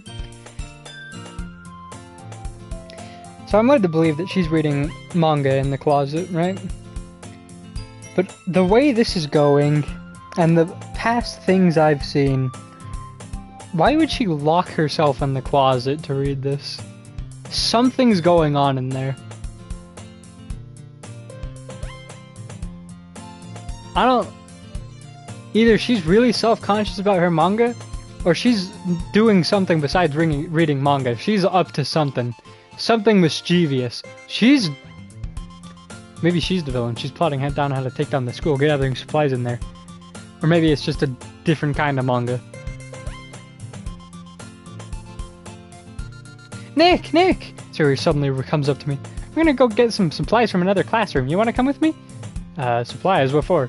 Well, you know how the festival is coming up. Me and Monica were gonna make some posters and stuff, so I need you to get some crayons, markers, and glue sticks. Ah, I see. Sure, I'll go with you. Yay! Okay, Monica, we'll be back. We'll be back soon. Ah, are you going with Nick to go get the supplies? There's no need to trouble yourself. I'd be happy to go with him. Aw, but I wanted to go. So much fun exploring empty classrooms and stuff. Okay. It was just a suggestion. See if you can find a poster paper too, okay? Okay. Ready, Nick? Yep, let's go. Sarah and I exit the room. I follow behind as Sarah hums and skips around in the hallway. Honestly, it's like I'm taking a kid to the mall or something. Sayori finds pleasure in the simplest things sometimes. Hey, Sayori, what exactly are we doing for the festival anyway? Not sure how you make an event out of literature. Me and Monica have it all planned out. Don't you worry. Is that so? Yep, we're gonna do poetry performance. Oh. Joy. A performance? Of what kind of poetry? You stand there and read off a paper. Well, everyone is gonna take turns on stage and recite their favorite poems. And... sounds fun. Ah, that sounds kind of dull. Nick, you're not thinking about it the right way at all. It's not just about reading poems, it's about performing them. This could be fun, actually. Like, you say the lines of the poem, like, between my feet, the last remaining flower beckons to me. I twist the stem, freeing it from the clinging roots, crossing the final joyous moment between my feet, caressing the final... But what ends if I summon this joy? For now, when I look in every direction, once prosperous field before me is but a barren wasteland. Like that. Sayori, how do I put this? I'm sure it's just me. But it's impossible for me to take you seriously when you talk like that. You meanie! I'm working super hard on this, you know. I know. I just mean that it's like... it's pretty unordinary to contrast. It's a pretty unordinary contrast to your cute self. Don't say that, it's embarrassing. But I guess that means I'm doing a good job. Yeah, I guess so. Man, I gotta plug in my controller, it's gonna die.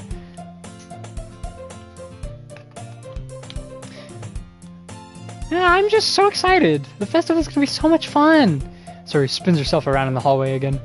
Hey Nick, this classroom over here is empty. Let's begin the mission. The mission, eh? It's been a long time since I've spent time with Sayori like this. But in the end, she hasn't changed one bit. Nothing but a ball of sunshine drawing happy vibes from the world around her. It's pretty nostalgic. If you're drawing in happy feelings, you'd do like a black hole, right? Sunshine would emit the happy feelings. It's a pretty nostalgic feeling for me. What is with the sudden microphone interference? There we go. As the years went by, I began to hole myself up in my room more and more. So going adventuring with Sayori brings about a special sort of feeling that I forgot I had in me.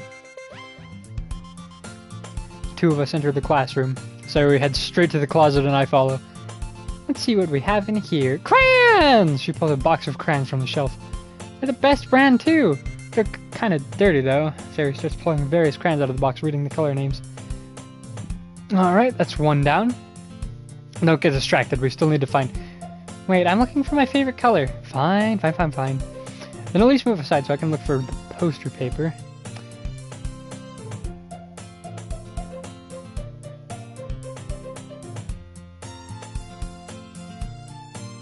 Oh no.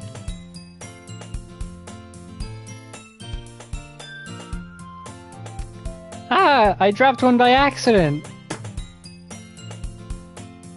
Okay, this didn't go the direction I thought it was gonna go. Smack! Yeah! Sayori bends over and smacks her forehead right into the shelf. She falls to the floor and crayons spill all over her lap. Ow, ow, ow, ow, ow, ow, ow! You okay? My forehead! Sayori clutches her forehead. Jeez, Sayori. It's just like you, isn't it? Come on, let me see. And Sayori is sitting on the floor. I grab her by the waist and pull her out of the closet. Oh no. You have to move your hands, Sayori. But it hurts! Just do it for a second. Sayori, that's the best crayon brand? How are you even gonna read the colors on them? They don't even have paper around them. The 4 isn't even fully finished on that box. Sayori slowly removes her hands from her forehead. I gently brush her bangs to the side. Ow! Sorry. There's a huge red mark on the center of her forehead. Like, you know, an alien when the little baby bursts through the chest? It's kind of like that, but it's a bump on the forehead. A bump is starting to form as well. Now that's gonna swell up. Should find you some ice. Nick! Where do you even find ice around at a time like this? I guess a cold drink would be... You don't have to... Oh, I'm fine. I'm looking like a unicorn. Even wincing from the pain, Sarah makes a silly joke. Whoa, what are you saying? I'll be right back, okay? Okay. When I come back, she's dead. I hoist... Oh, pat her on the shoulder, okay. I thought it was gonna be like I hoist her up on my shoulder and just sprint down the hallway. Ice! I need ice! My friend is dying! I look at the nearest vending machine. What should I get? No, give me a choice, please. Please, give me a choice.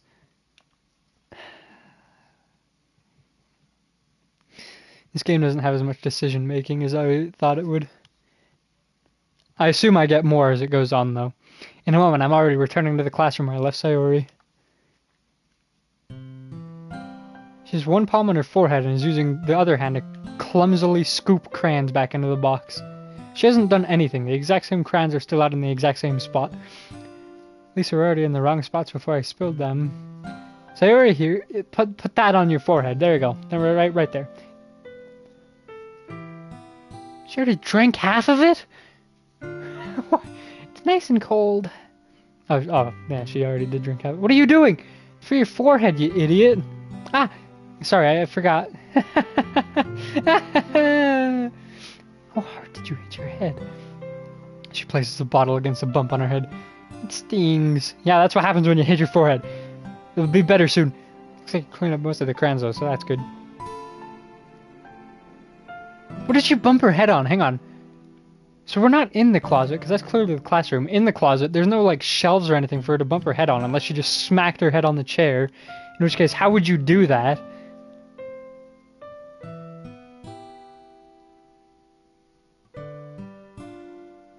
How did we end up in this situation? What are you... Sayori, what did you do?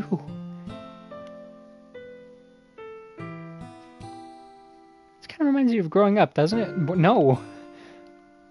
You know how you used to play outside all the time? I would always try to keep up with you. You were kind of oblivious in some ways, but like I usually fell behind or had trouble climbing on the things you did, but sometimes when I tried to do things I couldn't, I would get myself hurt. I'd fall and scrape myself or get a bump, and I'd start crying really hard. Ah! And you would rush over as quick as you could. You'd try really hard to get me to stop crying. It's almost like you blamed yourself and were afraid of getting in trouble if someone found out. Even though it really wasn't your fault at all, you know? Did I really do that? Yeah, you don't remember? I kind of think of it. Maybe I do remember a bit. Why are you crying, by the way? I guess I was always so focused on my games that I didn't pay enough attention to you. So in a way, yeah, it was my fault. Kind of like this time, too. That was not my fault. She smacked her head off a chair. I had nothing to do with that. Nick! I don't think you realize that you're always thinking about other people. Even after all these years. You're rushing to help me even though I'm just being clumsy. You're really a sweetheart. Whoa, hey, don't call me that. I don't really do this kind of thing all the time. Just when it comes to you, it feels natural is all. Before I even know it, I'm treating you like that. bottled a forehead. This is what happens when you've been friends for so long, huh? Really? Maybe you're right. Nick, I'm so glad that nothing's changed between us. You think it'll be like this forever? Forever's a real long time. Like, we're gonna be dead after a few decades. Like, I don't know if it's gonna be like that forever, but you know. Wouldn't be fair for me to make any promises, but you know. Yeah, I hope so. You know, I guess immortality wouldn't be so bad if you've got a friend to also be immortal with you.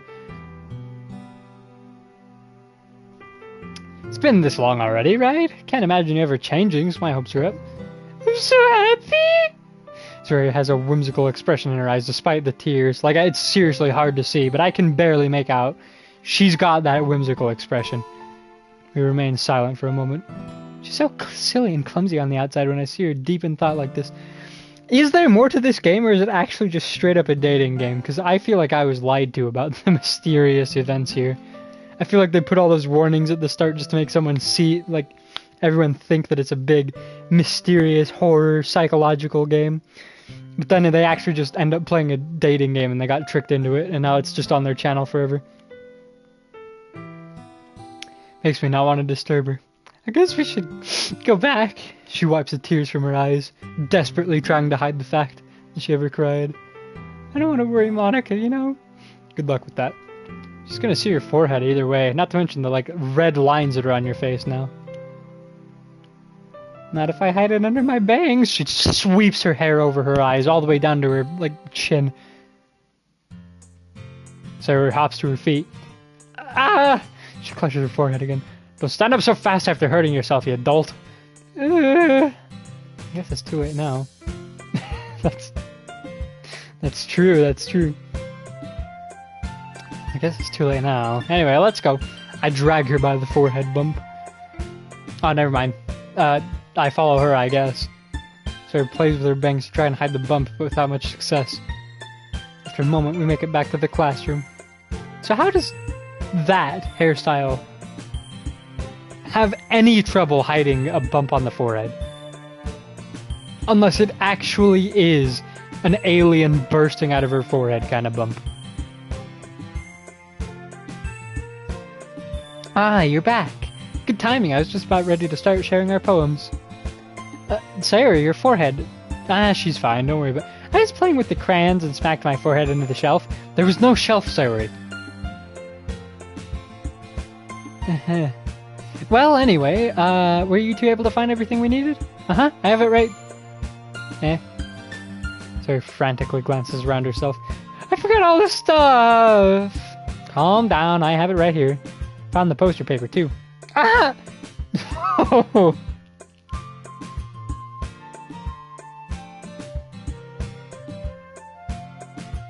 I'm getting too into this. I'm becoming an anime girl.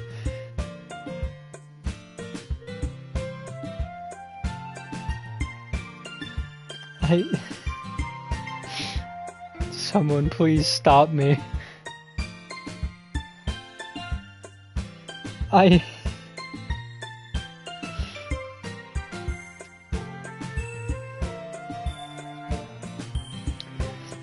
Oh no. Sounds like you ended up doing all the work, Nick. Well, sorry. I made it an adventure. Yeah, that. Okay. In any case, good work. I'll start working on the posters tonight.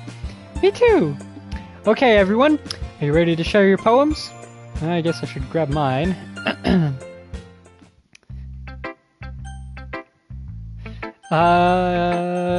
Let's show it to... I'm gonna give her forehead bump time to heal so that she can actually comprehend what I've written. Let's go with Natsuki first. Well, it's not really any worse than your last one. But I can't really say it's any better either. Huh? Well, what? Anything that isn't a train wreck, I'll take it as a win. And I get the feeling you're probably the most critical. Well, hey! What makes you... Maybe that was a compliment? Glad to see someone recognizes my experience. Well then, keep practicing and maybe you'll be as good as me someday. Yeah. Come to think of it, this kind of reminds me of Sayori's poem from yesterday. You think so? Yeah, well, I guess if you two have been friends for so long, you might be on the same wavelength. I can feel like my nose, it kind of feels like the back of your throat does when you're sick. Not like where it's all stingy, but like where it just feels like weak and like, I guess like, I don't know, it feels like, I don't know how to describe it. But my nose is starting to feel like my throat does when it's sick. And I don't know if that's a good thing, because my throat isn't feeling like that. I think becoming an... What if my nose is changing to just be a little dot? What if I'm actively becoming an anime girl in real time? I'm afraid.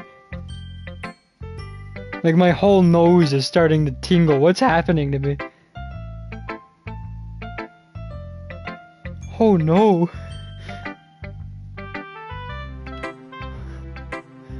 I guess I already have the schoolgirl uniform from that one Halloween. Somewhere.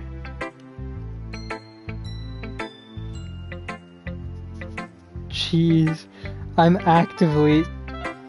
Oh no. Oh no.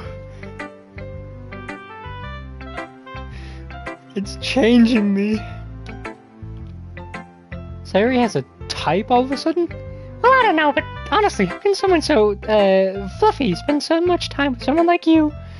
Like she's dragging around a dead weight. Okay, that was a little unnecessary, but think of it this way. If it weren't for me, she would probably just fly away like letting go of a balloon. You could say we take care of each other in our own way.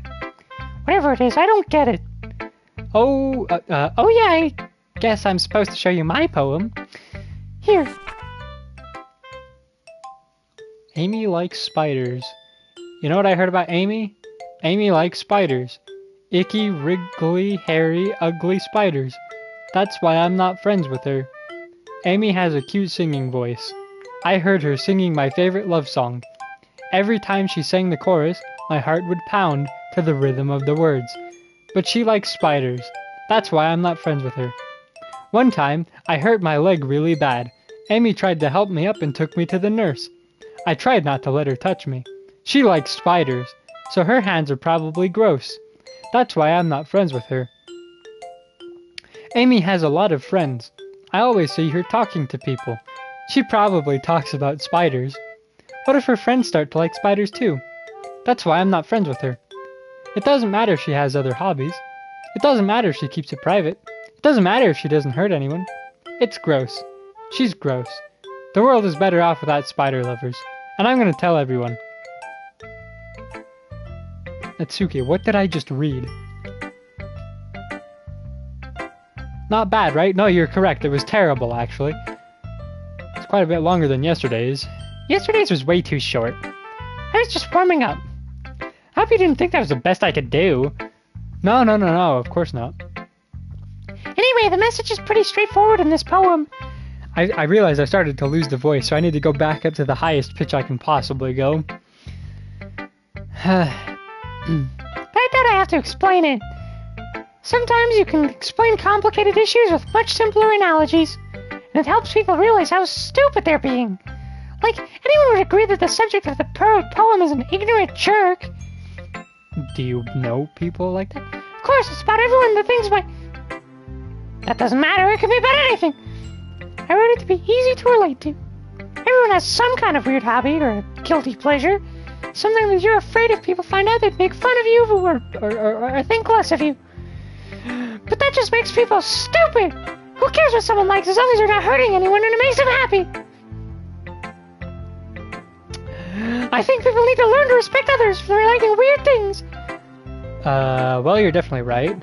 At least I can relate to that, I guess, and I'm sure a lot of other people can too.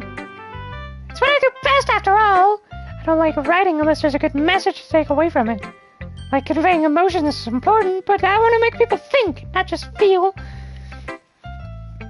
Is that not what you were criticizing Yuri for yesterday? Is you want to just like tell a story, not make them have to think for it? And now here you are saying like, oh yeah, I want to make them think, not just feel.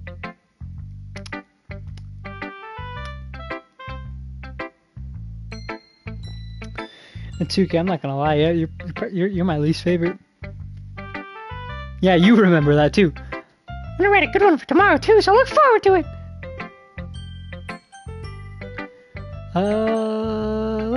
Let's go to Yuri.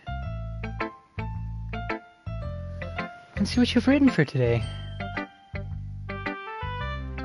Nick, what am I reading? What have you written here?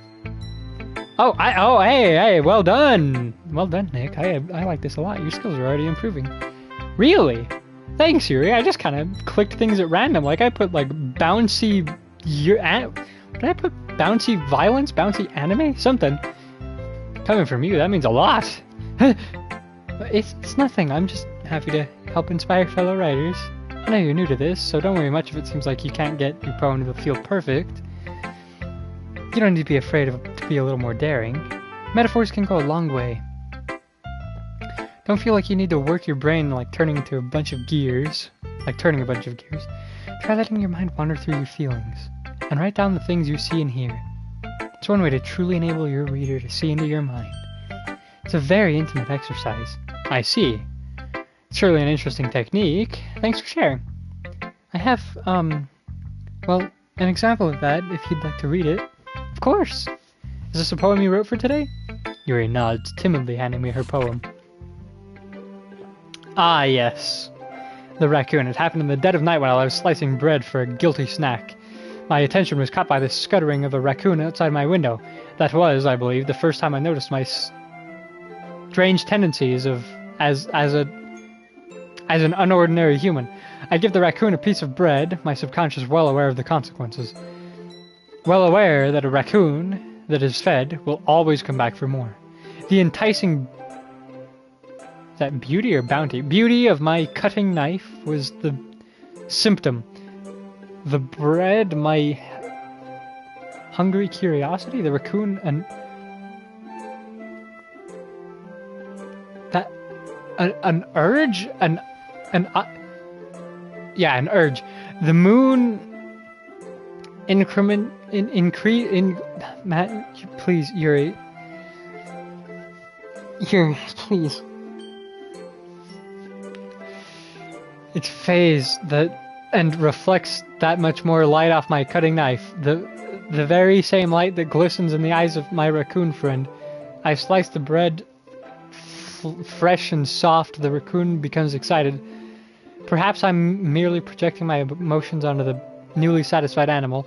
The raccoon has taken a following to me. You could say that we've gotten quite used to each other. The raccoon becomes hungry and I more frequently, so bread is always handy. Every time I brandish my cutting knife, the raccoon shows me its excitement. A rush of blood. Classic conditioning. I slice the bread and feed myself again.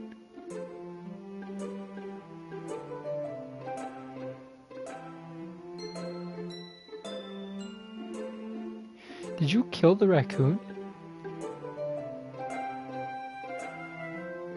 Did you make a raccoon scent?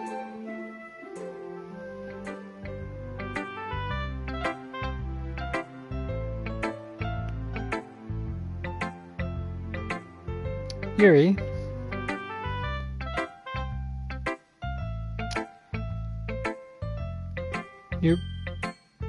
I know that, like... That was... I'm disturbed, but I'm not gonna hold that against you as a person, because I know that works of fiction are not reality, so... That's a poem that I don't... it's a good poem, but I don't know. But you as a person, you're still fine. I was a little more daring with this one than yesterday's. I can see that. You killed a raccoon with a knife. It's a lot more metaphorical. What are you trying to say here? Are you trying to say that if I get too close to you, you'll just stab me with a knife? Is that what you're saying here? No, I I can't hold that against you. It's a work of fiction. I've come up with some messed up stuff, and that doesn't mean I'm a monster. I don't know if it's my fault, but I can't begin to imagine what this poem is about. Conditioning. That's right. It's a bit closer to my preferred writing style, like dark and gloomy. Using the poem as a canvas to express vivid imagery and conveying emotions through them. Yeah, if I take it at face value, then I can't even figure out what it's supposed to mean. Nick, you're stupid. Well, I think it's something that different people can relate to in their own way. I wanted to express the way it feels I feel so bad for that fictional raccoon. He saw the knife, he was like, yay, I'm happy, some food. Then he gets shanked to death. Jeez. Why'd you have to do him like that? I want to express the way it feels to indulge in more unusual... Are you the villain?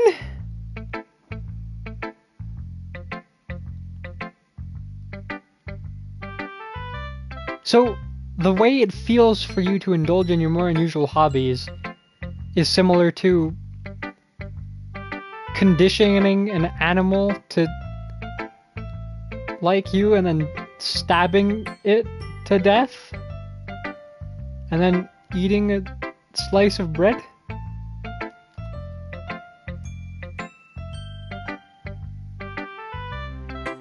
Here, I know I said I wouldn't judge you for that, but if that's how you feel about your hobbies, stabbing an animal to death, I might judge you a little bit. Sometimes I do enjoy writing about them. Oh, yeah, that's funny. Huh? Didn't Natsuki also write something about that? Someone being ridiculed for a strange interest? Eh? She did? Yeah. She was talking about how it doesn't matter what you're into as long as you're not hurting anybody, which you might be. She's right. I mean, does she really feel that way? Yeah. Sounds like you two have that in common. You're scaring me. Well, that's interesting. To me, she seems like the kind of person who would make fun of my hobbies. But I suppose that's my fault for judging, isn't it? Don't stab her. Ah, please don't tell her I said that.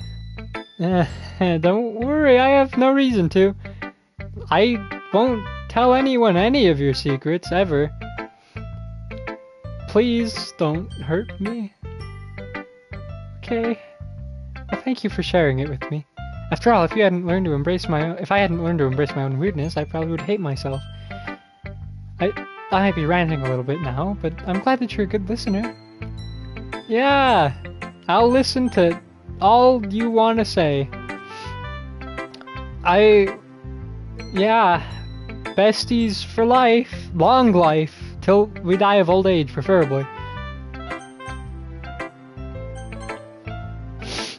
Let's move on. Hi, Monica. How's it going? Hi again, Nick. How's the writing going? Alright, I guess. I'll take that. As long as it's not going bad, I'm happy that you're applying yourself.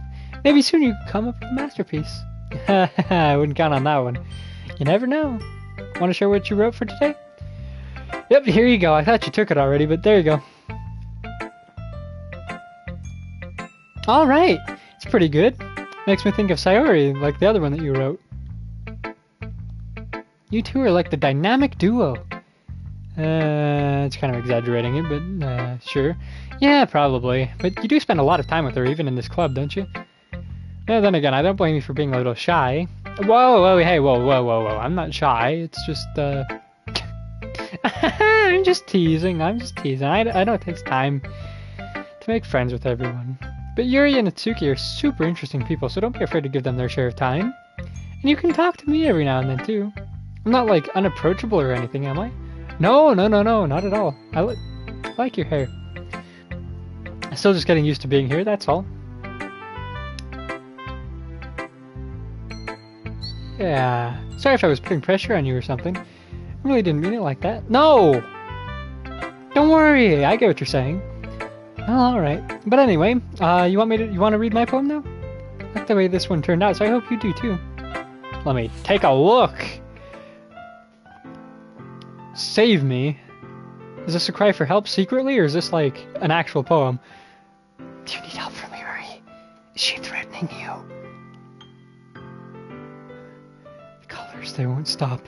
Bright, beautiful colors, flashing, expanding, piercing, like a knife. Red, green, blue, an endless cacophony of meaningless noise. That noise, it won't stop. Violent, grating. Oh no, it is! Squeaking, screeching, piercing. Oh no! Playing like playing a chalkboard on a turntable, like playing a vinyl on pizza crust. An endless poem of meaningless. Load me. This doesn't seem finished. An endless poem of meaningless. This isn't finished. This is a cry for help. This is just the way I write. Sorry if you don't like it. No, I like it. Please, I'll help you. What do you need? I kind of like playing with my space on the paper. Choosing Yuri.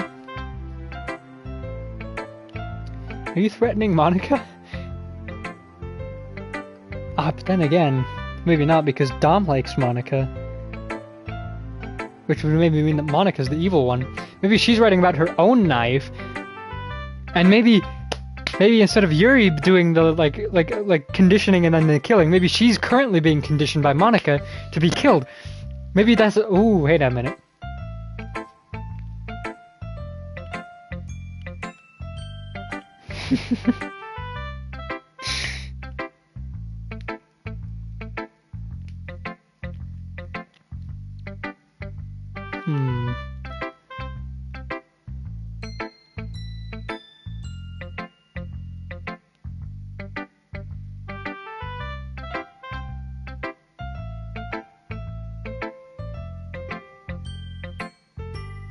Monica could be the raccoon. Or maybe Yuri's the raccoon.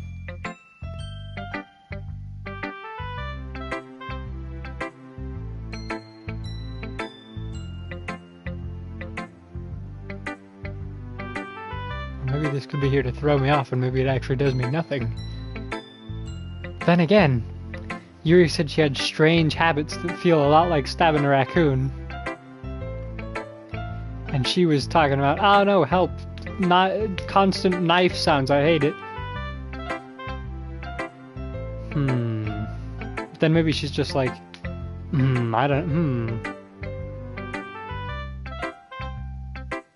Too early to pick sides. It's almost like magic. The way I wrote the lines really short makes it feel like they're trying to speak over the noise. I see. Still hard for me to tell what it's about, though. Aha! Sometimes asking what a poem is about isn't the right question. A poem can be as abstract as a physical expression of a feeling, or a conversation with the reader. So putting it that way, not every poem is about something. Anyway, here's Monica's writing tip of the day. Sometimes you find yourself facing a difficult decision. This is a gameplay tip.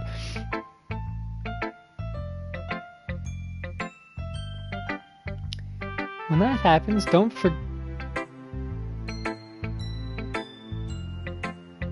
Monica, what are you saying to me?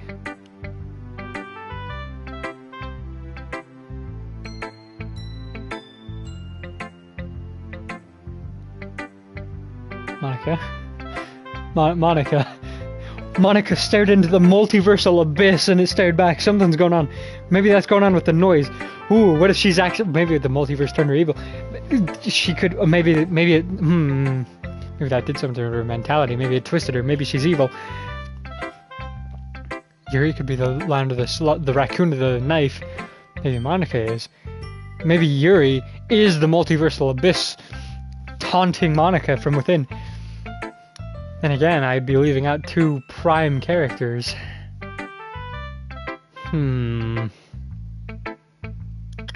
Maybe they all wanted to do the same thing I did and have my poem carry over from the last one, be intertwined.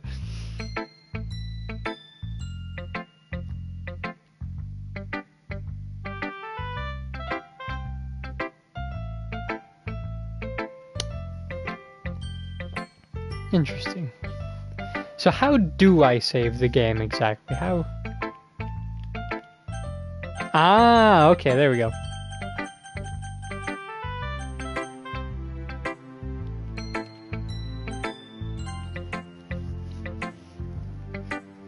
Hi, Sayori. I'm scared. You wouldn't kill me, right? We've been best friends since like the womb, pretty much. We stick together, be safe. Safety in numbers, cover each other's backs. Nick, really love your poems. Thank you, thank you. I can't believe you've been hiding these from me. I'm not hiding anything, but your poems are so good. Yesterday's and this one's too. You can't tell me you haven't done this before.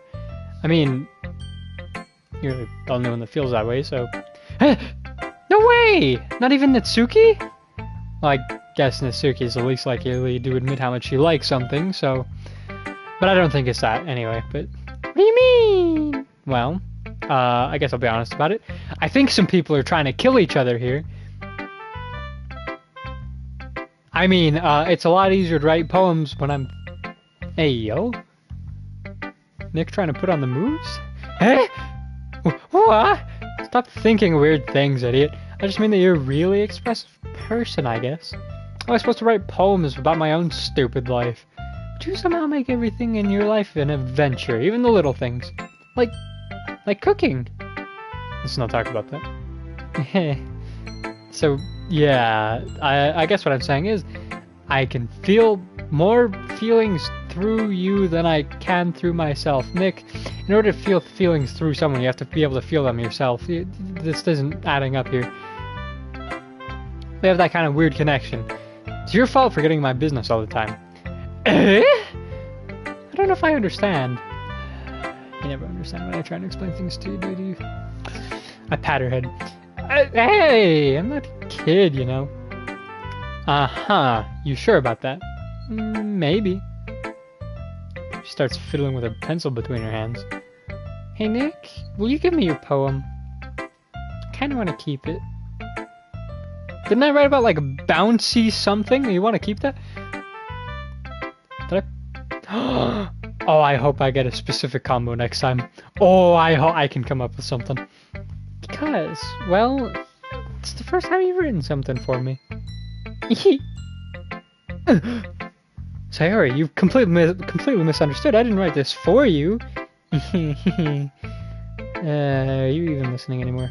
Whatever, it's fine. I'll give it to you when we get home. Really? I broke my pencil in 3 different spots.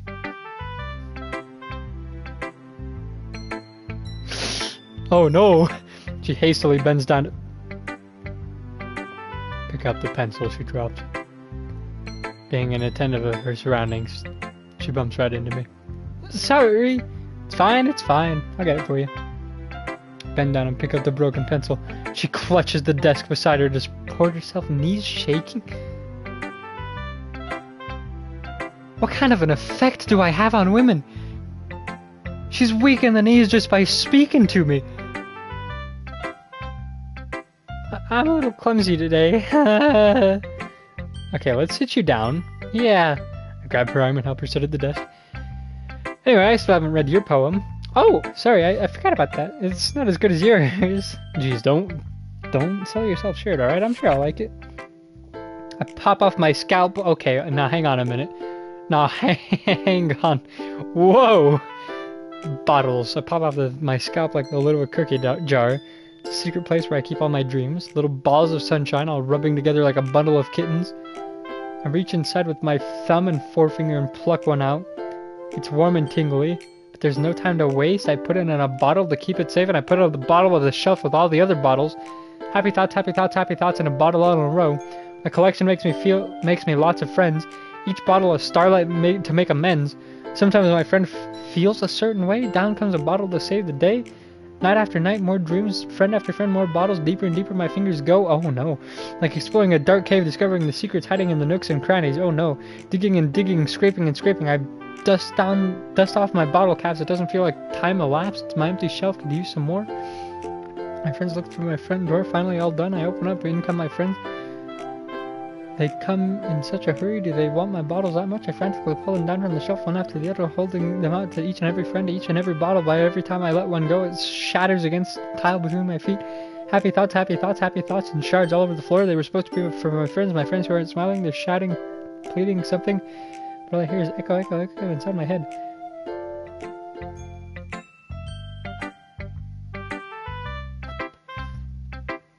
Sayori, are you okay? Of course I did. Didn't I tell you yesterday I was gonna write the best poem ever?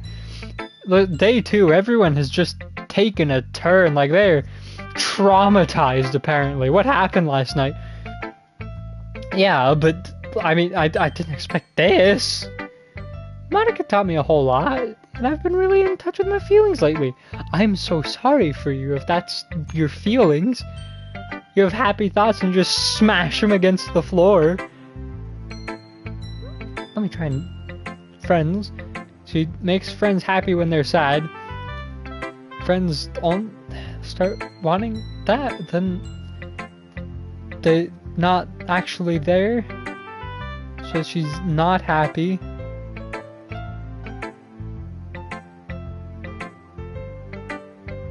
Okay. I see that. It's almost kind of creepy. Creepy? Well, not exactly, but maybe because I'm so used to you being cheerful? Never mind. I'm thinking too hard about it. The point is, I shouldn't read in any of these at all. The point is, it came out good, so you should be proud of it. Aw, thanks. I feel like I was meant to express myself this way. Yes, you were born to write poetry. Follow this. It even helps me understand my own feelings a little bit better. Writing is like magic. You've gotten pretty passionate about this. Is this a cult? Are you being brainwashed? Something's up here. Yeah, I hope you keep it up. Yeah! Writing's the best. I'm gonna keep writing until I die. Oh no. Don't get ahead of yourself. Sorry's always had a habit of getting obsessed with something before dropping it no more than a week later. Is she actually excited about poetry, or is she... Are these thoughts not her own? What's going on here? Am I gonna have to save the school from the poetry cult? Or am I gonna fall victim to it as well? Is there some murder, or is this a takeover? I wonder if this is one of those times, but seeing the passion in her eyes makes it hard for me to be pessimistic. Okay, everyone. We're all done reading each other's poems, right? I have something extra planned today, so if everyone could come sit in the front of the room. Is this about the festival? Well, sort of. This music. I've heard this music. It's not the same music. And I fear the day that I get to the time where I hear the music that I recognize.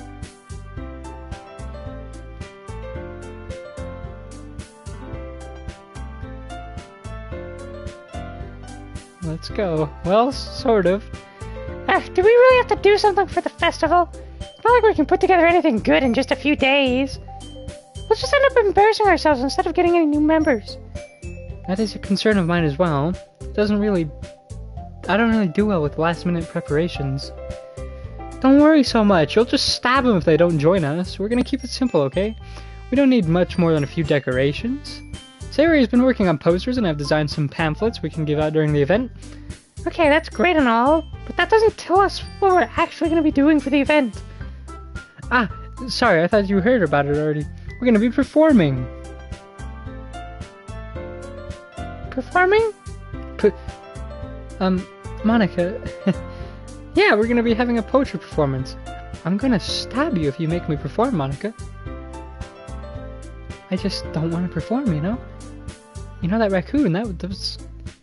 You kind of look like a red panda, which is almost a raccoon, so Oh no, I've connected the mystery already. Oh no!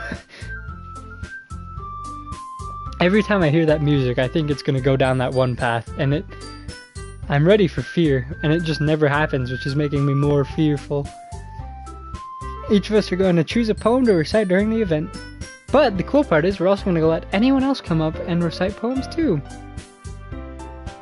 Sayori's putting it on posters in case anyone wants to prepare ahead of time. Sayori, who's been coloring a poster, holds it up for us to see. Are you kidding me, Monica? You didn't already start putting those posters up, did you? Well, I did. Do you think it's that bad of an idea? Well, no, it's not a bad idea, but I didn't sign up for this, you know. There's no way I'm gonna be performing in front of a group of people like that. I agree with Natsuki. I could never in my life do something like that. Imagining it, Yuri shakes her head in fear. Guys! No, Sayori, I understand where they're coming from. Remember that Natsuki and Yuri have never shared their poems with anyone until just a couple days ago. It's a lot to ask for them to recite their poems out loud than to a whole room of people. Guess it's kind of overlooked that, huh? So, I'm sorry.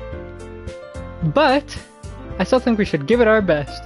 We're the only ones responsible for the fate of this club. If we start the event and put on a good performance, then it will inspire others to do the same.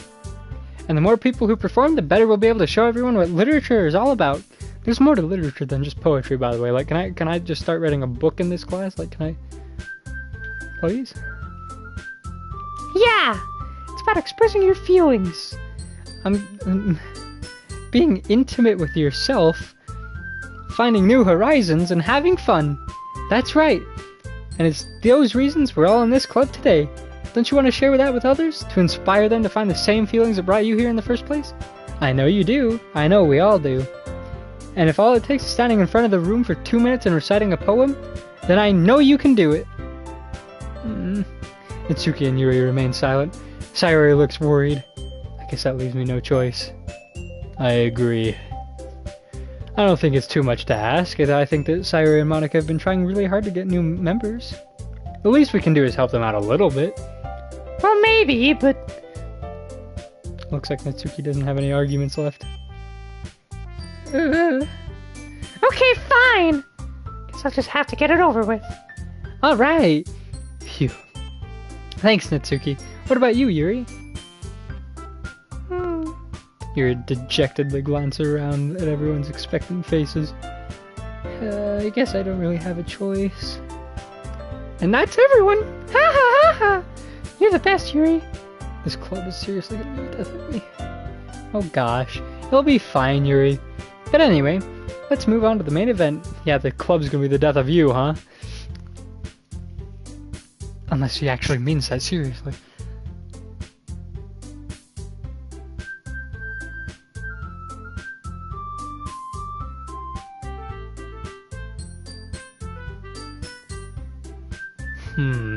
I want each of you to choose a poem of yours. We're gonna practice reciting them in front of each other. No way! Monica, this is too sudden. Well, if you can't recite your poem in the front of the club, how do you expect to do it in front of strangers? No. Don't worry, I'll start off to help everyone feel a little more comfortable. Can I go next? Of course. Now let's see. I'm not gonna lie. Monica flips through her notebook to specific poem. I forgot her name already. Then stands behind the poem. Not Monica. The pink-haired one. Doing her voice is hurting me. It's taking away my voice. I can feel it. But we will continue until it's already been 2.5 hours. Okay, till the end of this day. The title of this poem is The Way They Fly. Monica begins reciting her poem. Her clear, confident voice fills the room. More than that, her inflection is pristine.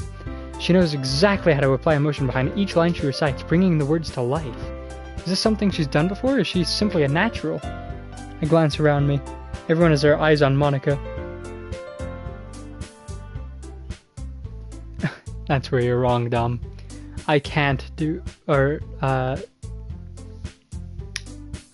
voice naturally. It's already set in stone.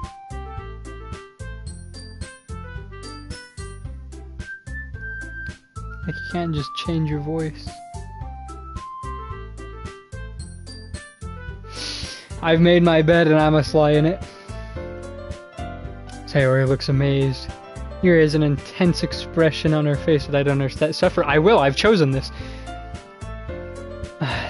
an intense expression that I don't understand. She's like, she's better than me. I can't handle this. She's gonna die.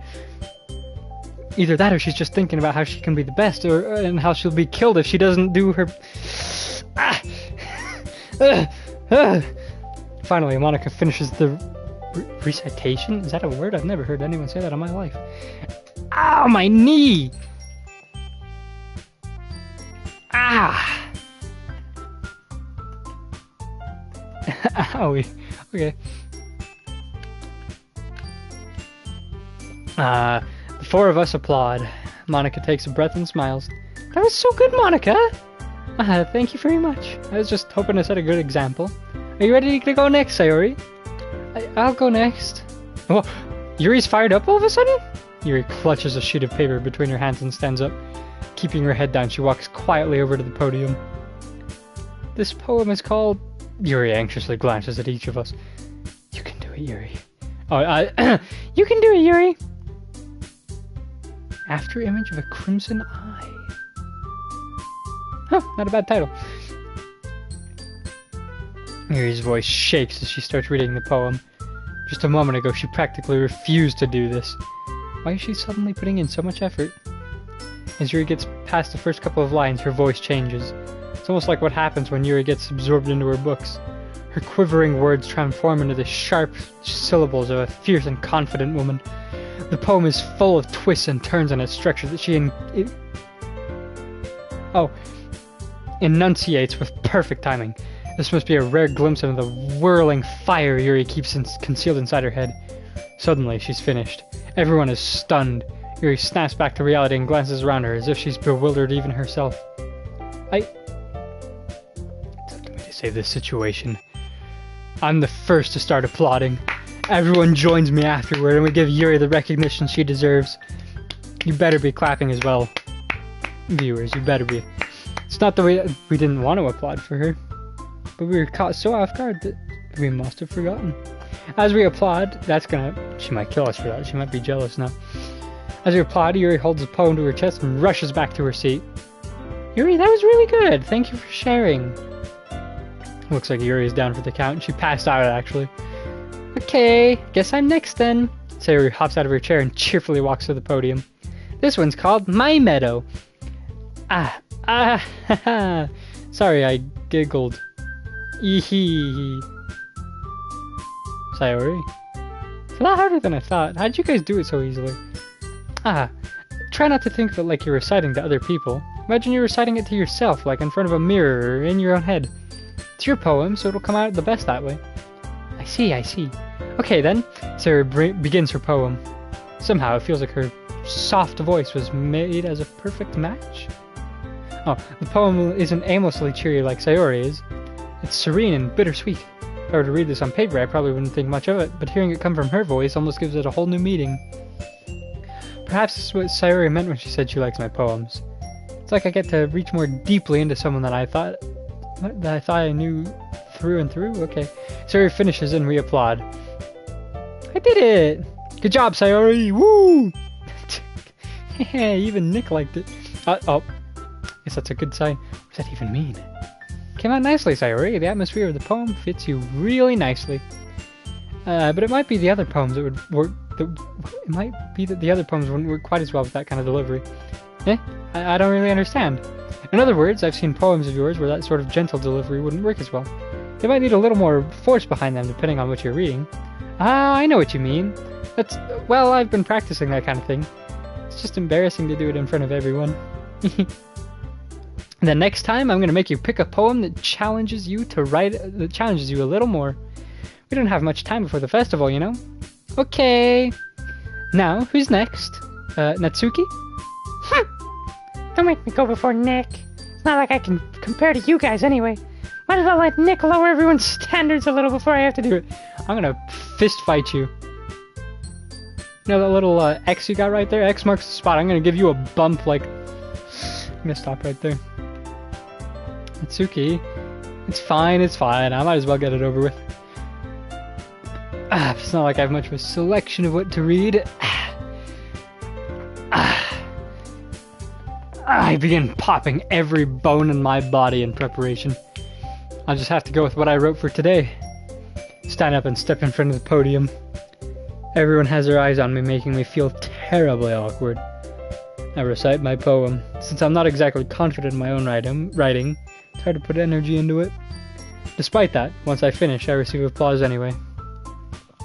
Sorry I'm not really as good as everyone else. Don't worry about it so much. I think it's less about your abilities and more about your lack of confidence in your writing.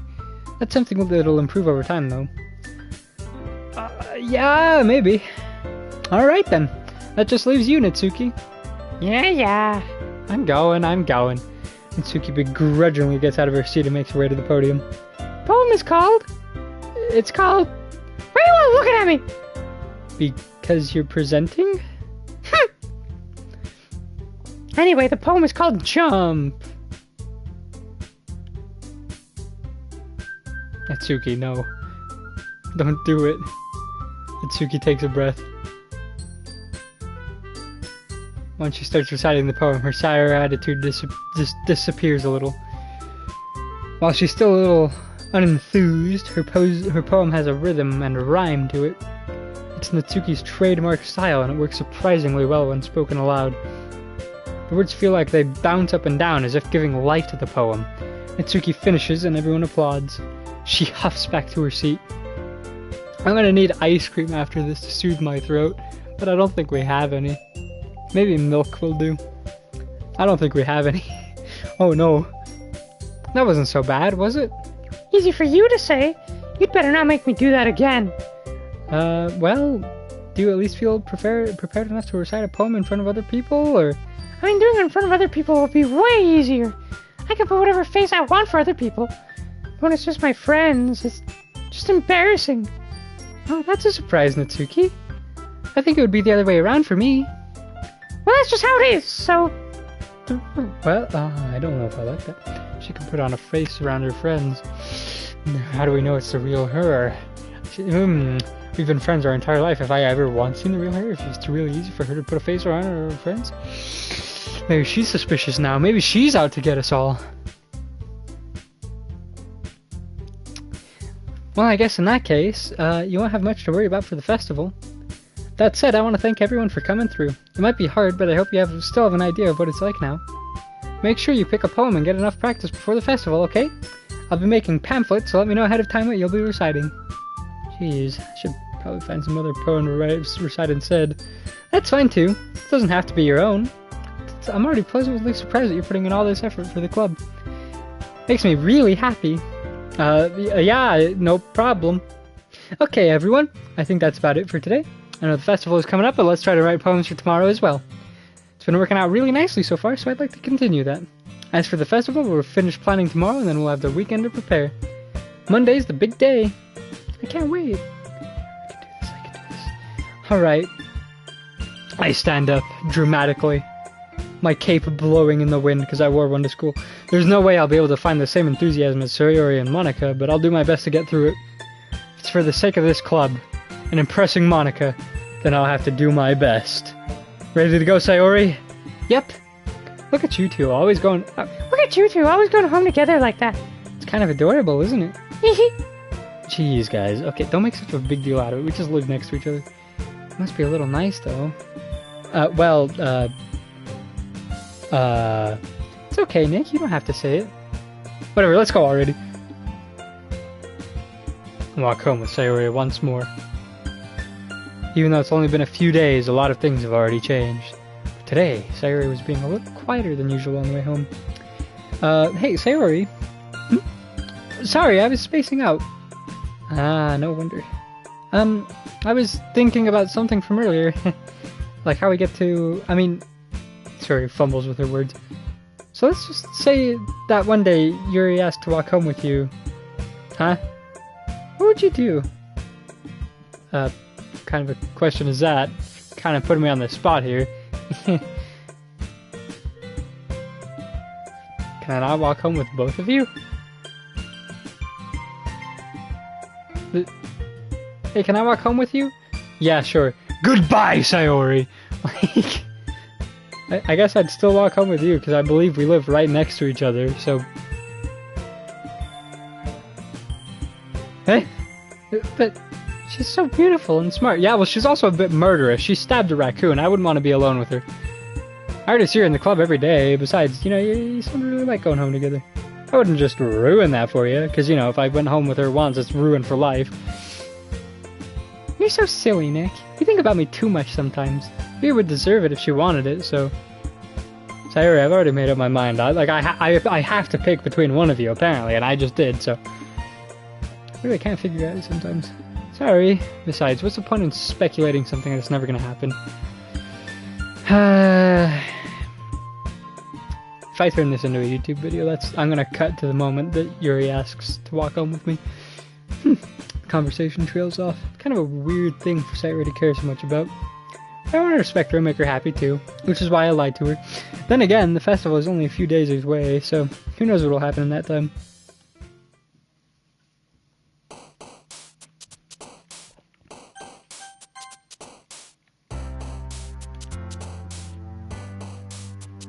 There we go, save game. I can't, where's my curse? What? How do I? Oh, there we go. Okay, and that's the desktop?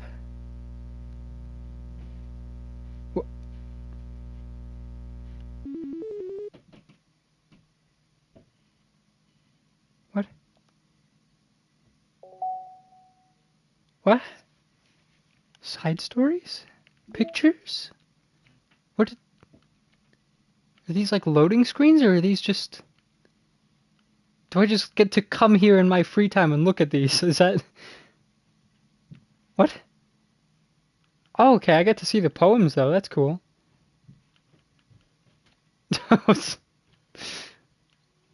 Just my house?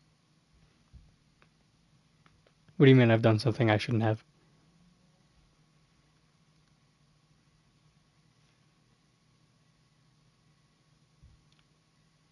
What did I do?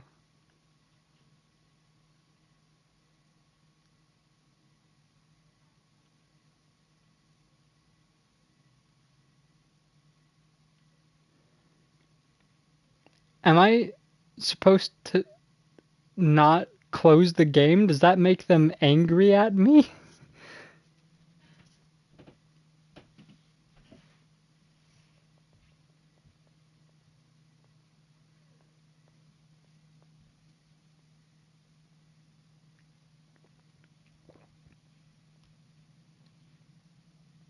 Is this in order to get the best ending? I just have to play the whole game in one go?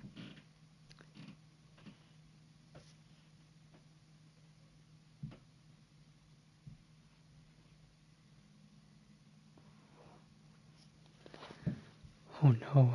Side stories? Unrelated to the events of the main game?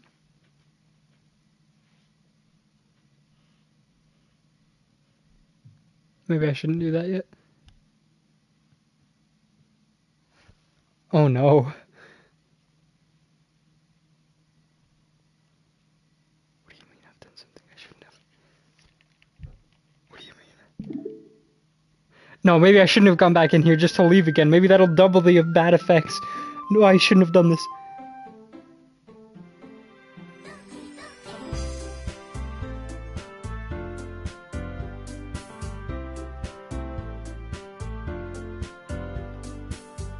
Okay, I already saved the game.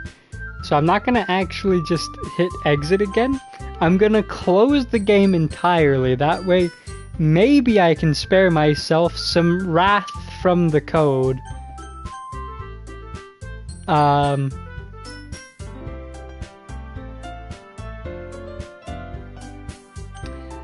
You want me to look at it, don't you? It's not gonna be in this settings, I'm pretty sure.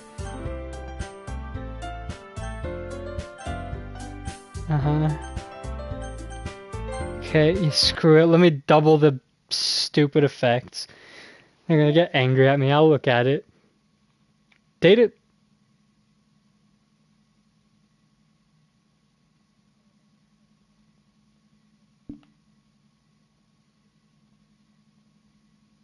I assume that's my progress through the game, right?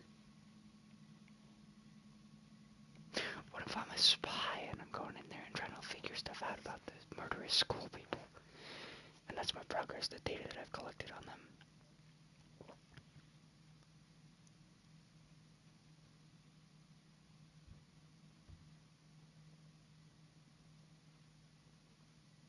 What do you mean we can hope?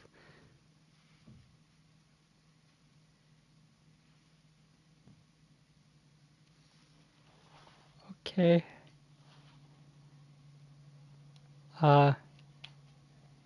Well, that's gonna do it for this one. Have fun. I'm scared. I might come back to this tomorrow. I'm gonna commit. I'll come back to this. If not tomorrow, the day after. Within the next 2 days, I'll come back to this. Have fun. And I'll be under your bed tonight.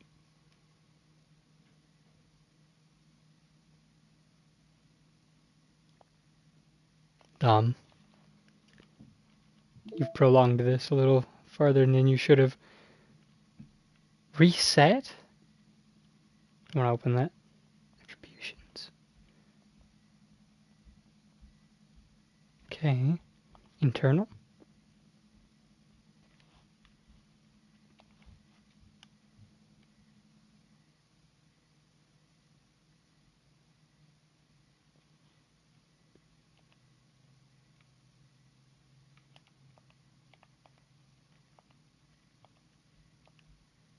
Oh no.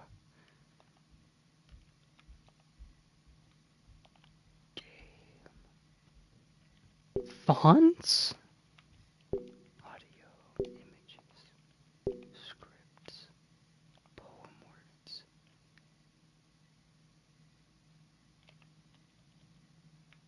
Save.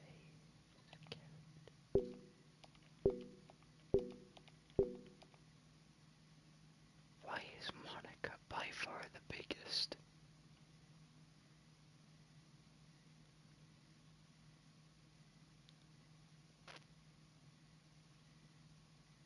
I can delete?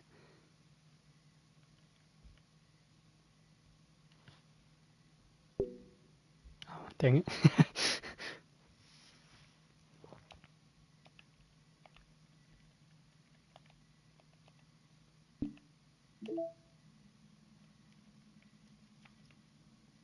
Okay. This time it's actually by. I'll be under your bed.